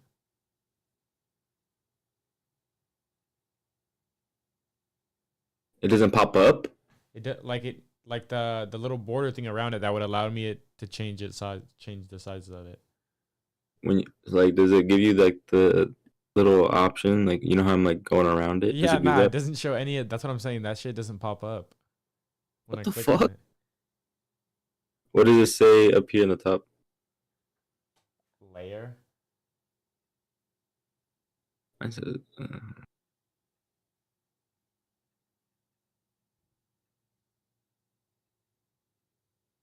changes to group. I did that, and it didn't really change anything. Show tree. Oh, that's why. I figured it out. Okay, yeah, that thing was turned off. Yeah, that would be hard. Yeah, I was trying to figure out how to make this shit. Okay, so that makes that easier. That answers that question. Okay, so now we can go back to the bottom thing and figure out that. Already. Yay, I'm learning. The more you know. That ass. All right. How many more do you need? So for the hoodie one, I'm pretty sure we need quite a bit more, but for this one, These are sweats. So 5 more. 5, so 2 more. Because there's the other one's already on it. Yeah. I'm just gonna have to change that. Like to say letters. I think I actually didn't finish this. Well, that wasn't there. I put that there, but it's for what letter is missing? N. There's no N on there, but that would be N. Why is it so long? Because, like I said, I couldn't figure out how to make it smaller. Yeah, I couldn't figure it out. So you can also make it smaller with different. That just fucked with it. Yeah. All right. Alrighty. Yeah, So that's why that was that way. Click on this right here into our bottom group. Damn. And then go to the layout. And go to the rectangle because that is the border. Should I make them smaller or should I just add more? That's what I'm trying to think too. Okay, hold up, let me. Could you make the entire like? Oh no. We low-key have to fix some of these letters too, because like they're mad small. It's kind of hard to see. I mean, I guess they could try to zoom in like we do too, but I'm gonna have to make the shorts smaller too. Sweats, you mean? Yeah, my sweats. More. Yeah, that's what I was thinking, but I wasn't trying to do that either.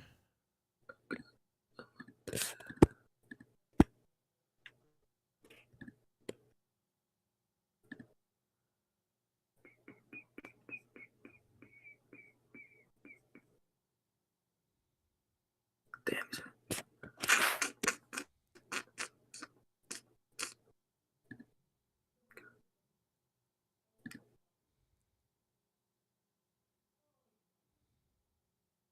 Did I tell you this? These were finished? Yeah. Damn. I lied. It's all good. Maybe, We're trying to get we just gotta get. I changed them a little bit too. Like there was one, like the layout on some of them were just different from each other. So I was trying to get them all to look the same.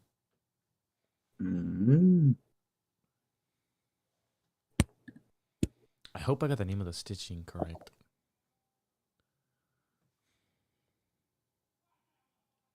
Dude, there's like so many names. Yeah, bro.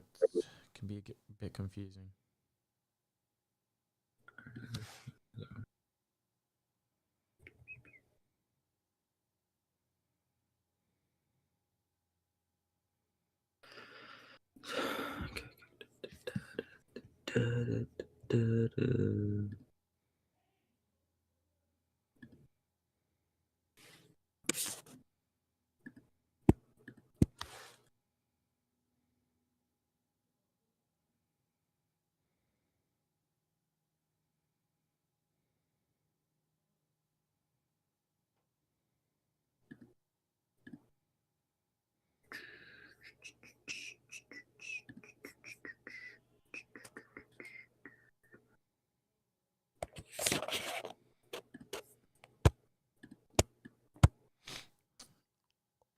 Talk about this later.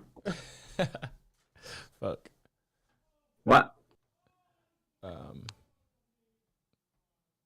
No. I got something I want to ask you about, but I'll ask you later. Why not now? Because I'm streaming, dog. I can't expose myself like this. Oh.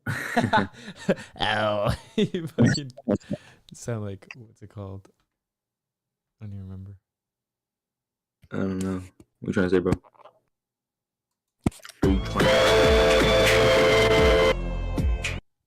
Oh, I'm just kidding. No, bro, keep going. Trying to get hits. Riz you on. What did I just say?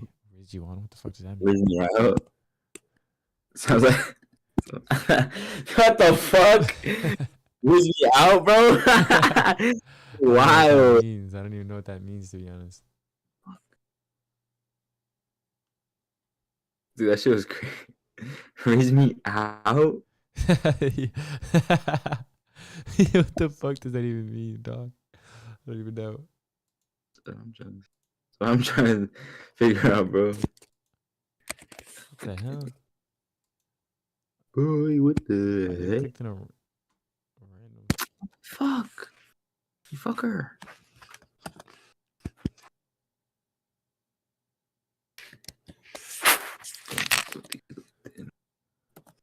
Bro, I feel like Thanos when I learned how to do graphic design. You feel like Thanos? I feel like Thanos. Why? Because I feel like I could take over the world. With graphic design? With graphic design, yeah, bro. Like being a graphic designer and shit? No. Just like, just learning how to do it.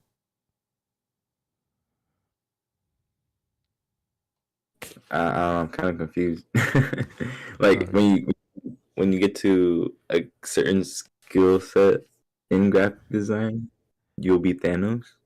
Nah. I just feel like Thanos when I'm practicing graphic design. What the fuck? Telling you, it just makes me feel like I'm on a whole nother level. I feel like Bro, I don't even know. I feel like this.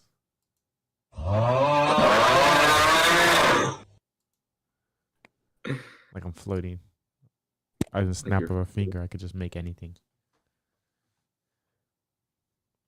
Basically, you can. That's what I'm saying, dog. Like, okay, yeah, Q. I did 3. You said 3, right? Or you said 2? Pretty sure I said 2. You got 3. Take it or leave it. It looks like the top one's a little bit bigger than the bottom one. Yeah, I'll fix that. How are you making a line? How am I making a line? Yeah. Like, how'd you do that? I had a pen. How do you get a pen? Hit P on your keyboard. Or this little thing here. I see. So that's how you can make lines? Click. Boom. Line. Boom. Easy. Got it. And then Don't forget it. Take A. Click one of these. You see how this is blue? Uh-huh. Bam. I want to go horizontal. Say this line wanted to change its orientation, bro. Go ahead. Do whatever you want. I see. Want to be longer? Go ahead, bro. Want to go up more? Go ahead, bro. Do whatever you like. I understand now. Yeah. I'll be feeling like Thanos over here. Flex row. Okay.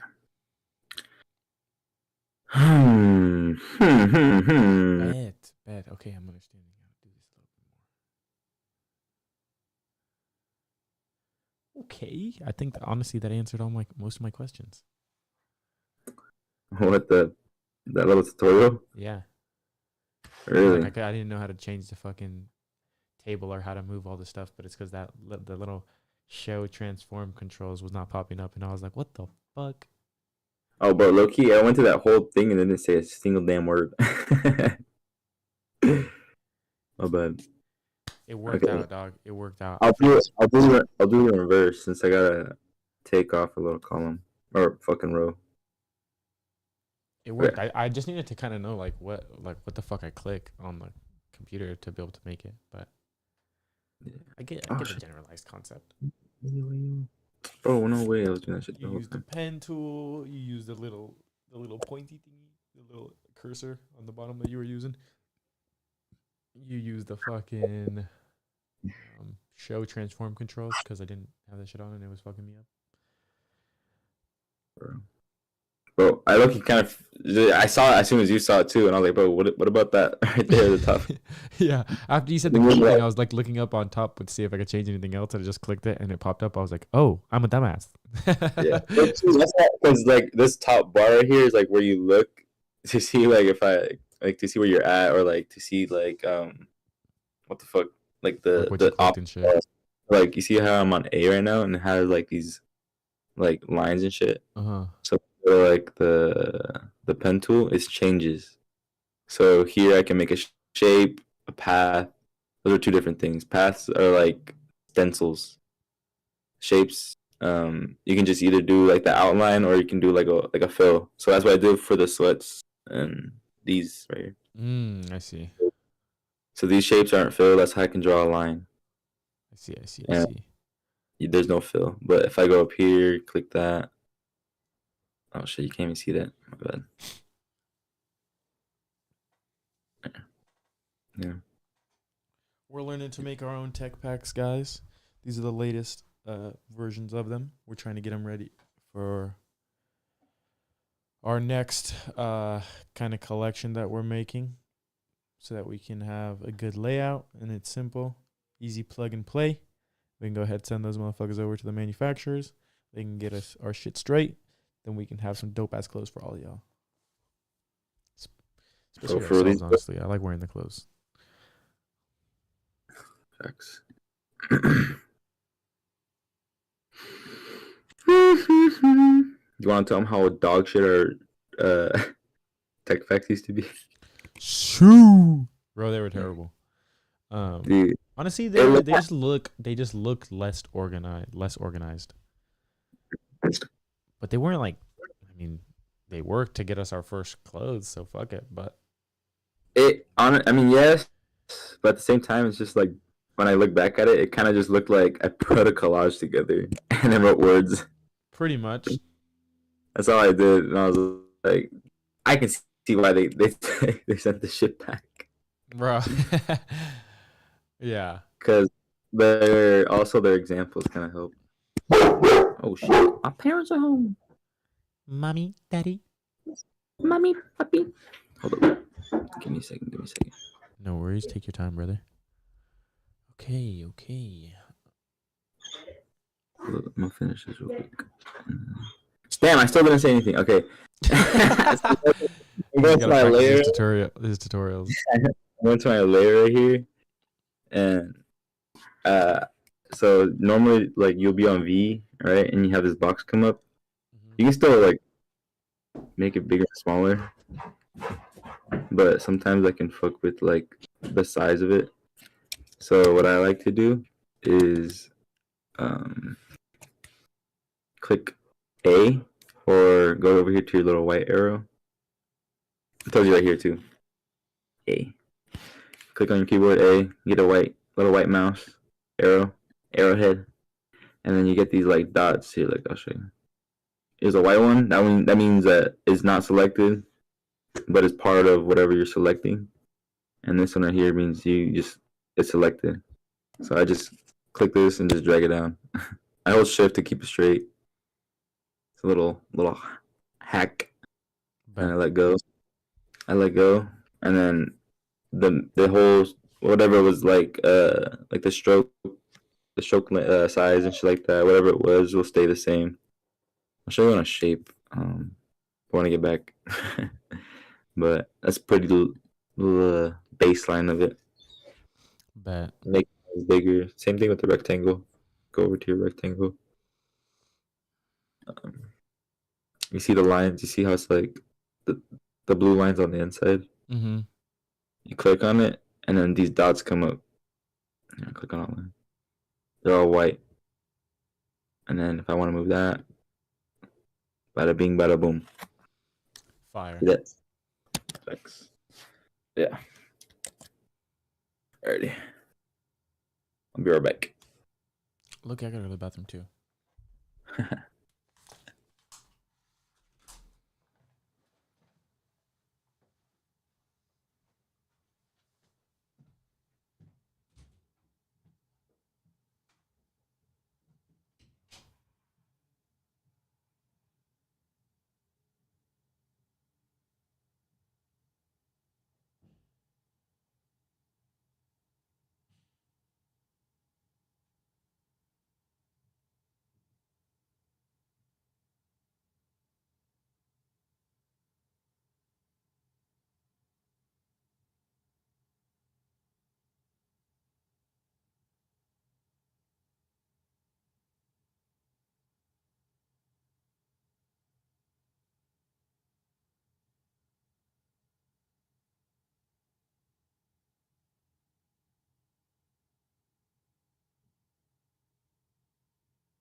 Looks like Kobe's not back yet, so I'm just going to go ahead and play the rest of that video for you guys. Then I'll probably be done for today.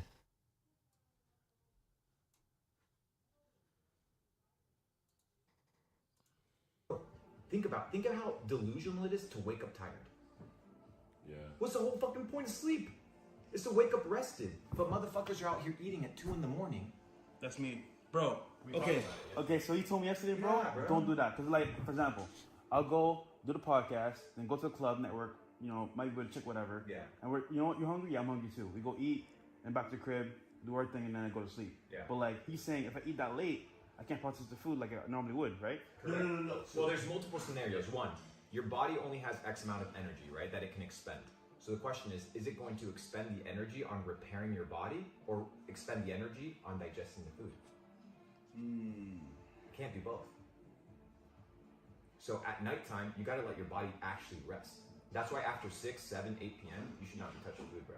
And if you're extremely This guy, that's why this guy can get back into shape, bros, because this guy naturally lives in a state where he's doing intermittent fasting every day of his life. I eat 3,500 calories in a single meal once a day. Yeah, a lot of the time. that's better A lot of the time. That's what I do. It's the most in ideal the scenario. afternoon, not before. So I always go to sleep a bit hungry. You know, I don't have breakfast in the morning. I don't even realize I do it. It's just how I live. It's your lifestyle. Yeah. So I should avoid breakfast. Avoid breakfast. Yeah, fuck so, breakfast. So let me tell you about the breakfast diet. Have you heard of a guy called Edward Bernays? No. Holy so shit. Edward We don't Bernays is eat known breakfast as the father of once we get back from work. Usually, that's when we eat. I think it was when breakfast wasn't part-time really job. popular. The meat industry came to Edward Bernays, who's known as the father of propaganda, pushing propaganda campaigns, and said, we need to push more sales of bacon, more sales of meat. Can we figure out how to introduce meats into the breakfast diet? So they built an entire marketing campaign behind breakfast being the most important meal of the day. It skyrocketed. Sausage sales, bacon sales, ham sales. Bro, breakfast wasn't a thing. They made it a thing. Money, bro. And then you want to know the craziest part? You know who's the nephew or the family member? I think of Sigmund Freud or one of these guys. Of the guy from Propaganda, Edward Bernays. You know who's his family member? Bill Gates? Klaus Schwab.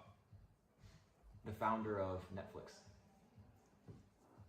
And what is Netflix, bro? It's a propaganda machines, bro. It's all propaganda machines, bro. I'm telling you, bro, the Matrix is so fucking deep. You gotta start like reassessing everything. And there's a really good verse in the Bible that says, "When I became a man, I put away childish things." Yeah.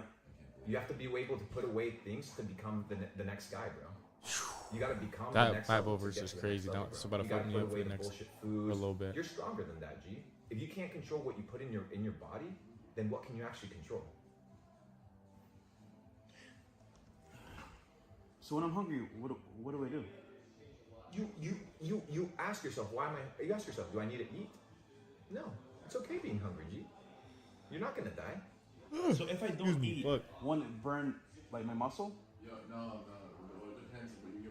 If you go into a ketosis state, you start burning fat. Your body will adapt as the more you do it, the more your body will get efficient at Yo, what it needs to burn. show them your abs, bro. Okay. Okay, so context before I show my abs. Okay? I was overweight the last month. I haven't trained at all. I've been off my diet, etc. Bullshit. Long story short, biohacking, dieting,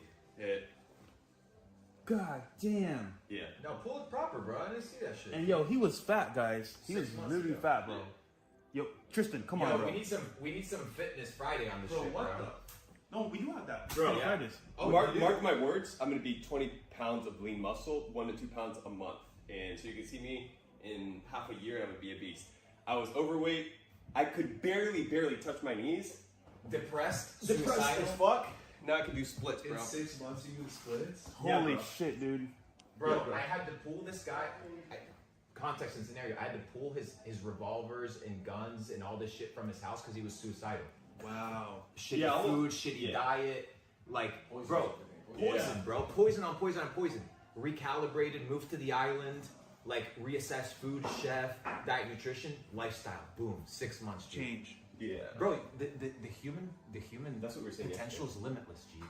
Like you can literally be whatever you want to be, bro. But you have to instill discipline. So you said that the billionaires, millionaires, all focus on Every health. single bro, biohacking is the biggest thing for success. Dude, what's the difference between you and another person? It ain't hard work, bro. Health. Bro, it's your ability. It's how your Endurance. operating system works. What do you want? A cheap bullshit CPU that can't process anything, or you want to be on fucking steroids, bro? 16 gigs of RAM, fucking going hard, Ethernet cord, like attached. No, you gotta be optimized, dude. You gotta be optimized.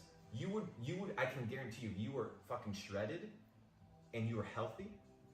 You would be a lot richer. Well, the issue's not being shredded, bro. The issue is just being it's shredded is just the byproduct of your decisions, bro. Like all fat is literally stored energy around your waist, bro. Instead of expending that energy to like develop your body, you're just leaving it there. It's just accumulating. It's like accumulating trash on the side of the door. Just keeps piling, bro. Well, another really crazy thing. Remember, bro, nobody became fat in one day. Yo, Byron, what's up? We're talking about like fitness and health and stuff like that, and he said don't drink tap water. You drink tap water, G? Miami's not that bad. Dude, Florida has one of the worst waters in all of the United States. I'll live. I promise I'll live. I'm gonna. But it's not. It's not. Tell him. It's about how you live, G. Save his life, bro. Let me go get a shirt and I'll come back. I'm gonna gift you a reverse osmosis machine that you can utilize, and then a carbon filtration system. It cleans your entire water. And you can do tap water, but it gets rid of everything. It gets rid of everything. What about like bottled water? Depends on the bottled water. So you have to look at a couple pH factors. levels? It's not pH level. So here's the thing. People talk about your pH level, your alkalinity needs to be high. No, your alkaline levels are okay, because if your alkaline levels were off balance, you would be dead, right? So this idea of over-alkalinized water is horseshit. What you want to be drinking is spring water. If you're drinking purified water, that's tap water. It's just purified water. It's water that's bottled up. And sell it to you at a higher price. Yeah, bro. What? Yeah, it's like Dasani. Dasani is a Coca-Cola product that is purified water. It is literally known that the water bottles sit in hot, humid warehouses for 6 months to a year. So they're consuming all the microplastics. So bottled water, either metal, ideally not metal, but glass. And then if you are going to tap into like making teas and stuff like that, bro, spring water will change your life. There's Aquapana, Pellegrino, those ones. What about Icelandic?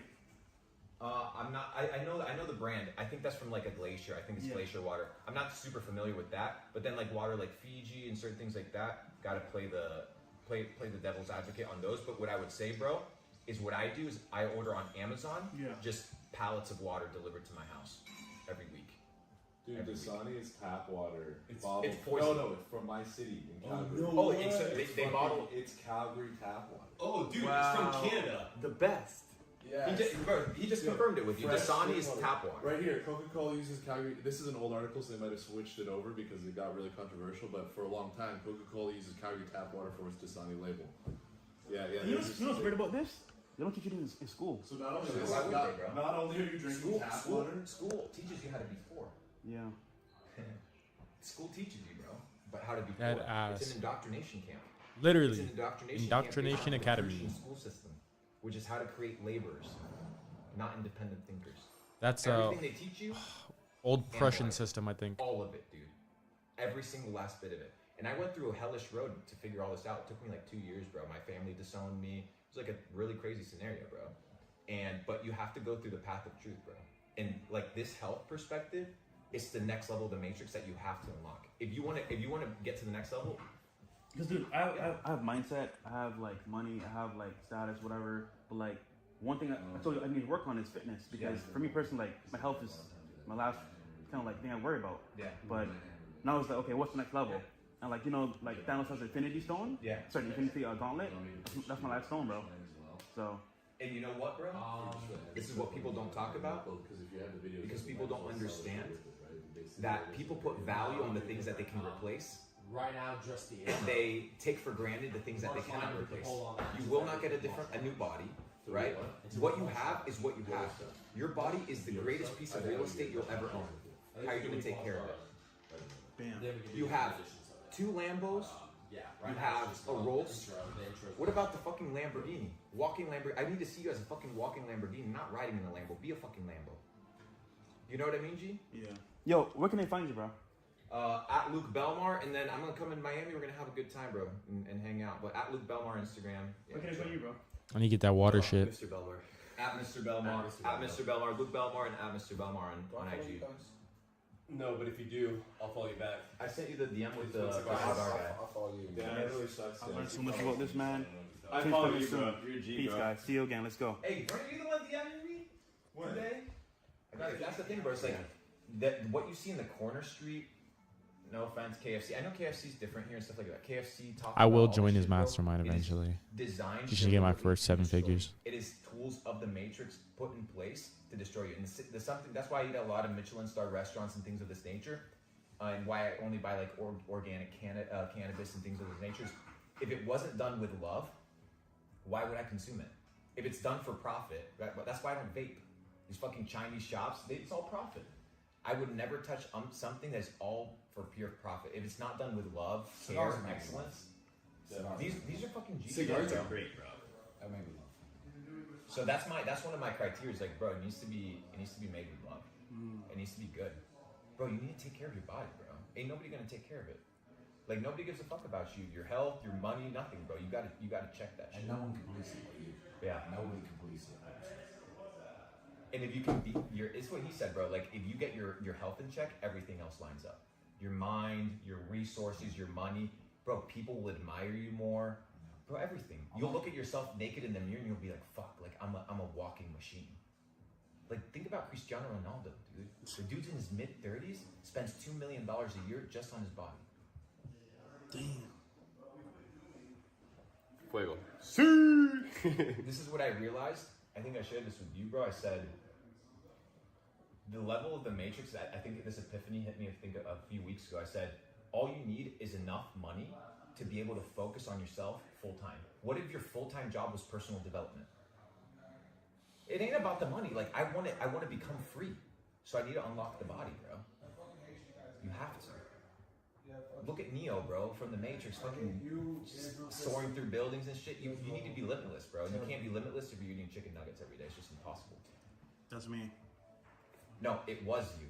Yeah. It's no longer you, G. Because now you have something that I call a data set. What I've given you is truth, a data set. And you're an intelligent individual, and you'll act accordingly. If I was telling a moron, a drone, this exact thing, it would go right over their head. I'm sharing it to you because you're ready for it. Yeah, it's funny. I told him, like, bro, you told me this 2 years ago. I was not ready to receive it. Yeah. No, I am. Can I have a coffee as well, please? Is it okay if I request some sparkling? Too long. I should have just been like sparkling water. Yeah. Hey, do you want to get some sparkling waters, G? Yeah. How many? Who wants sparkling? Sometimes, yeah. Well, that's gonna stop now. Bro, he's a 1.14. Welcome to the journey, brother. Damn. You guys are telling me you're not waking up tired. They do exist. I'm inspired. Dude, I wake up at we go to the gym every day at 6 in the morning. Arba, good morning. Dude, Justin, again, like a coaching here about fitness and lifestyle, man. They're all fucking there. That's good. We wake up at 5 every morning. Naturally, our body wakes us up at 5, and we go to bed at midnight. We live off of 5 hours of sleep because we only eat one intermittent fasting meal every single day. I eat grass-fed New Zealand skirt steak. I eat organic wild rice, and I do vegetables. And then at night I'll have some chicken, something that's just protein that has no carbs because I don't want carbs at night. And then I follow Mr. Belmar's routine. Whenever Mr. Belmar tells me in the gym, I fucking do it. Mr. Belmar. What's up, guys? Mr. Belmar, what is this? All right, gentlemen, so we have the shredder gourd here. It's a beautiful combination to be able to absorb nutrients and anti-nutrients in a fasted state with 0 calories. I'm all about this. And like even if you guys have And the straw? In the straw, basically the straw acts as a filtering system for you to be able to absorb all the beautiful properties from loose leaf tea without actually ingesting the loose leaf tea. All the metal outside, it's all these walls. You guys find those with the Wi-Fi? Yeah. Good. It's the saw and it's all. What up? What up? So you're not gonna have crazy spikes of caffeine and then down. It's basically good. Dude, it's like Christmas up in here. Something that's super high in green Looking back on you get spikes on the little family vacation bearing gifts. You guys know the supplement? Oh yeah, they got you some gifts. Apparently it's good. Yeah, I got a few things. You got some Very drip. nice. Yes, Ooh, sir. that new drip. This is super. Yeah. Yeah, it's good. New West Coast drip. Facts. I got. Hold up. Where the fuck? Where the fuck is that? Okay. I got this shit right here. Hold up, wait. I gotta see. Where the fuck is it? All right, bet. I'm gonna show you to the stream, by the way. So just be aware. Fuck it. What the fuck just happened to my Discord? The hell, that shit just fucking disappeared.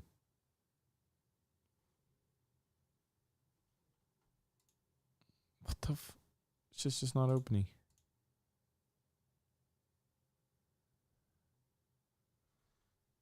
What the hell, dude?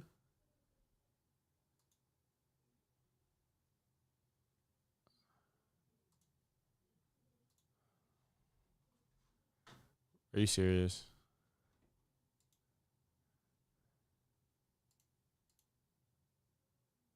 Bro, I'm gonna have to shut down my Discord and start it up again.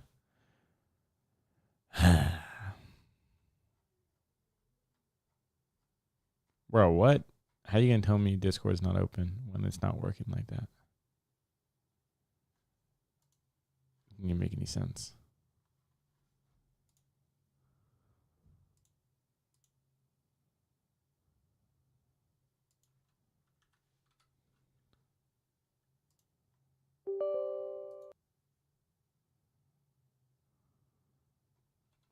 What the?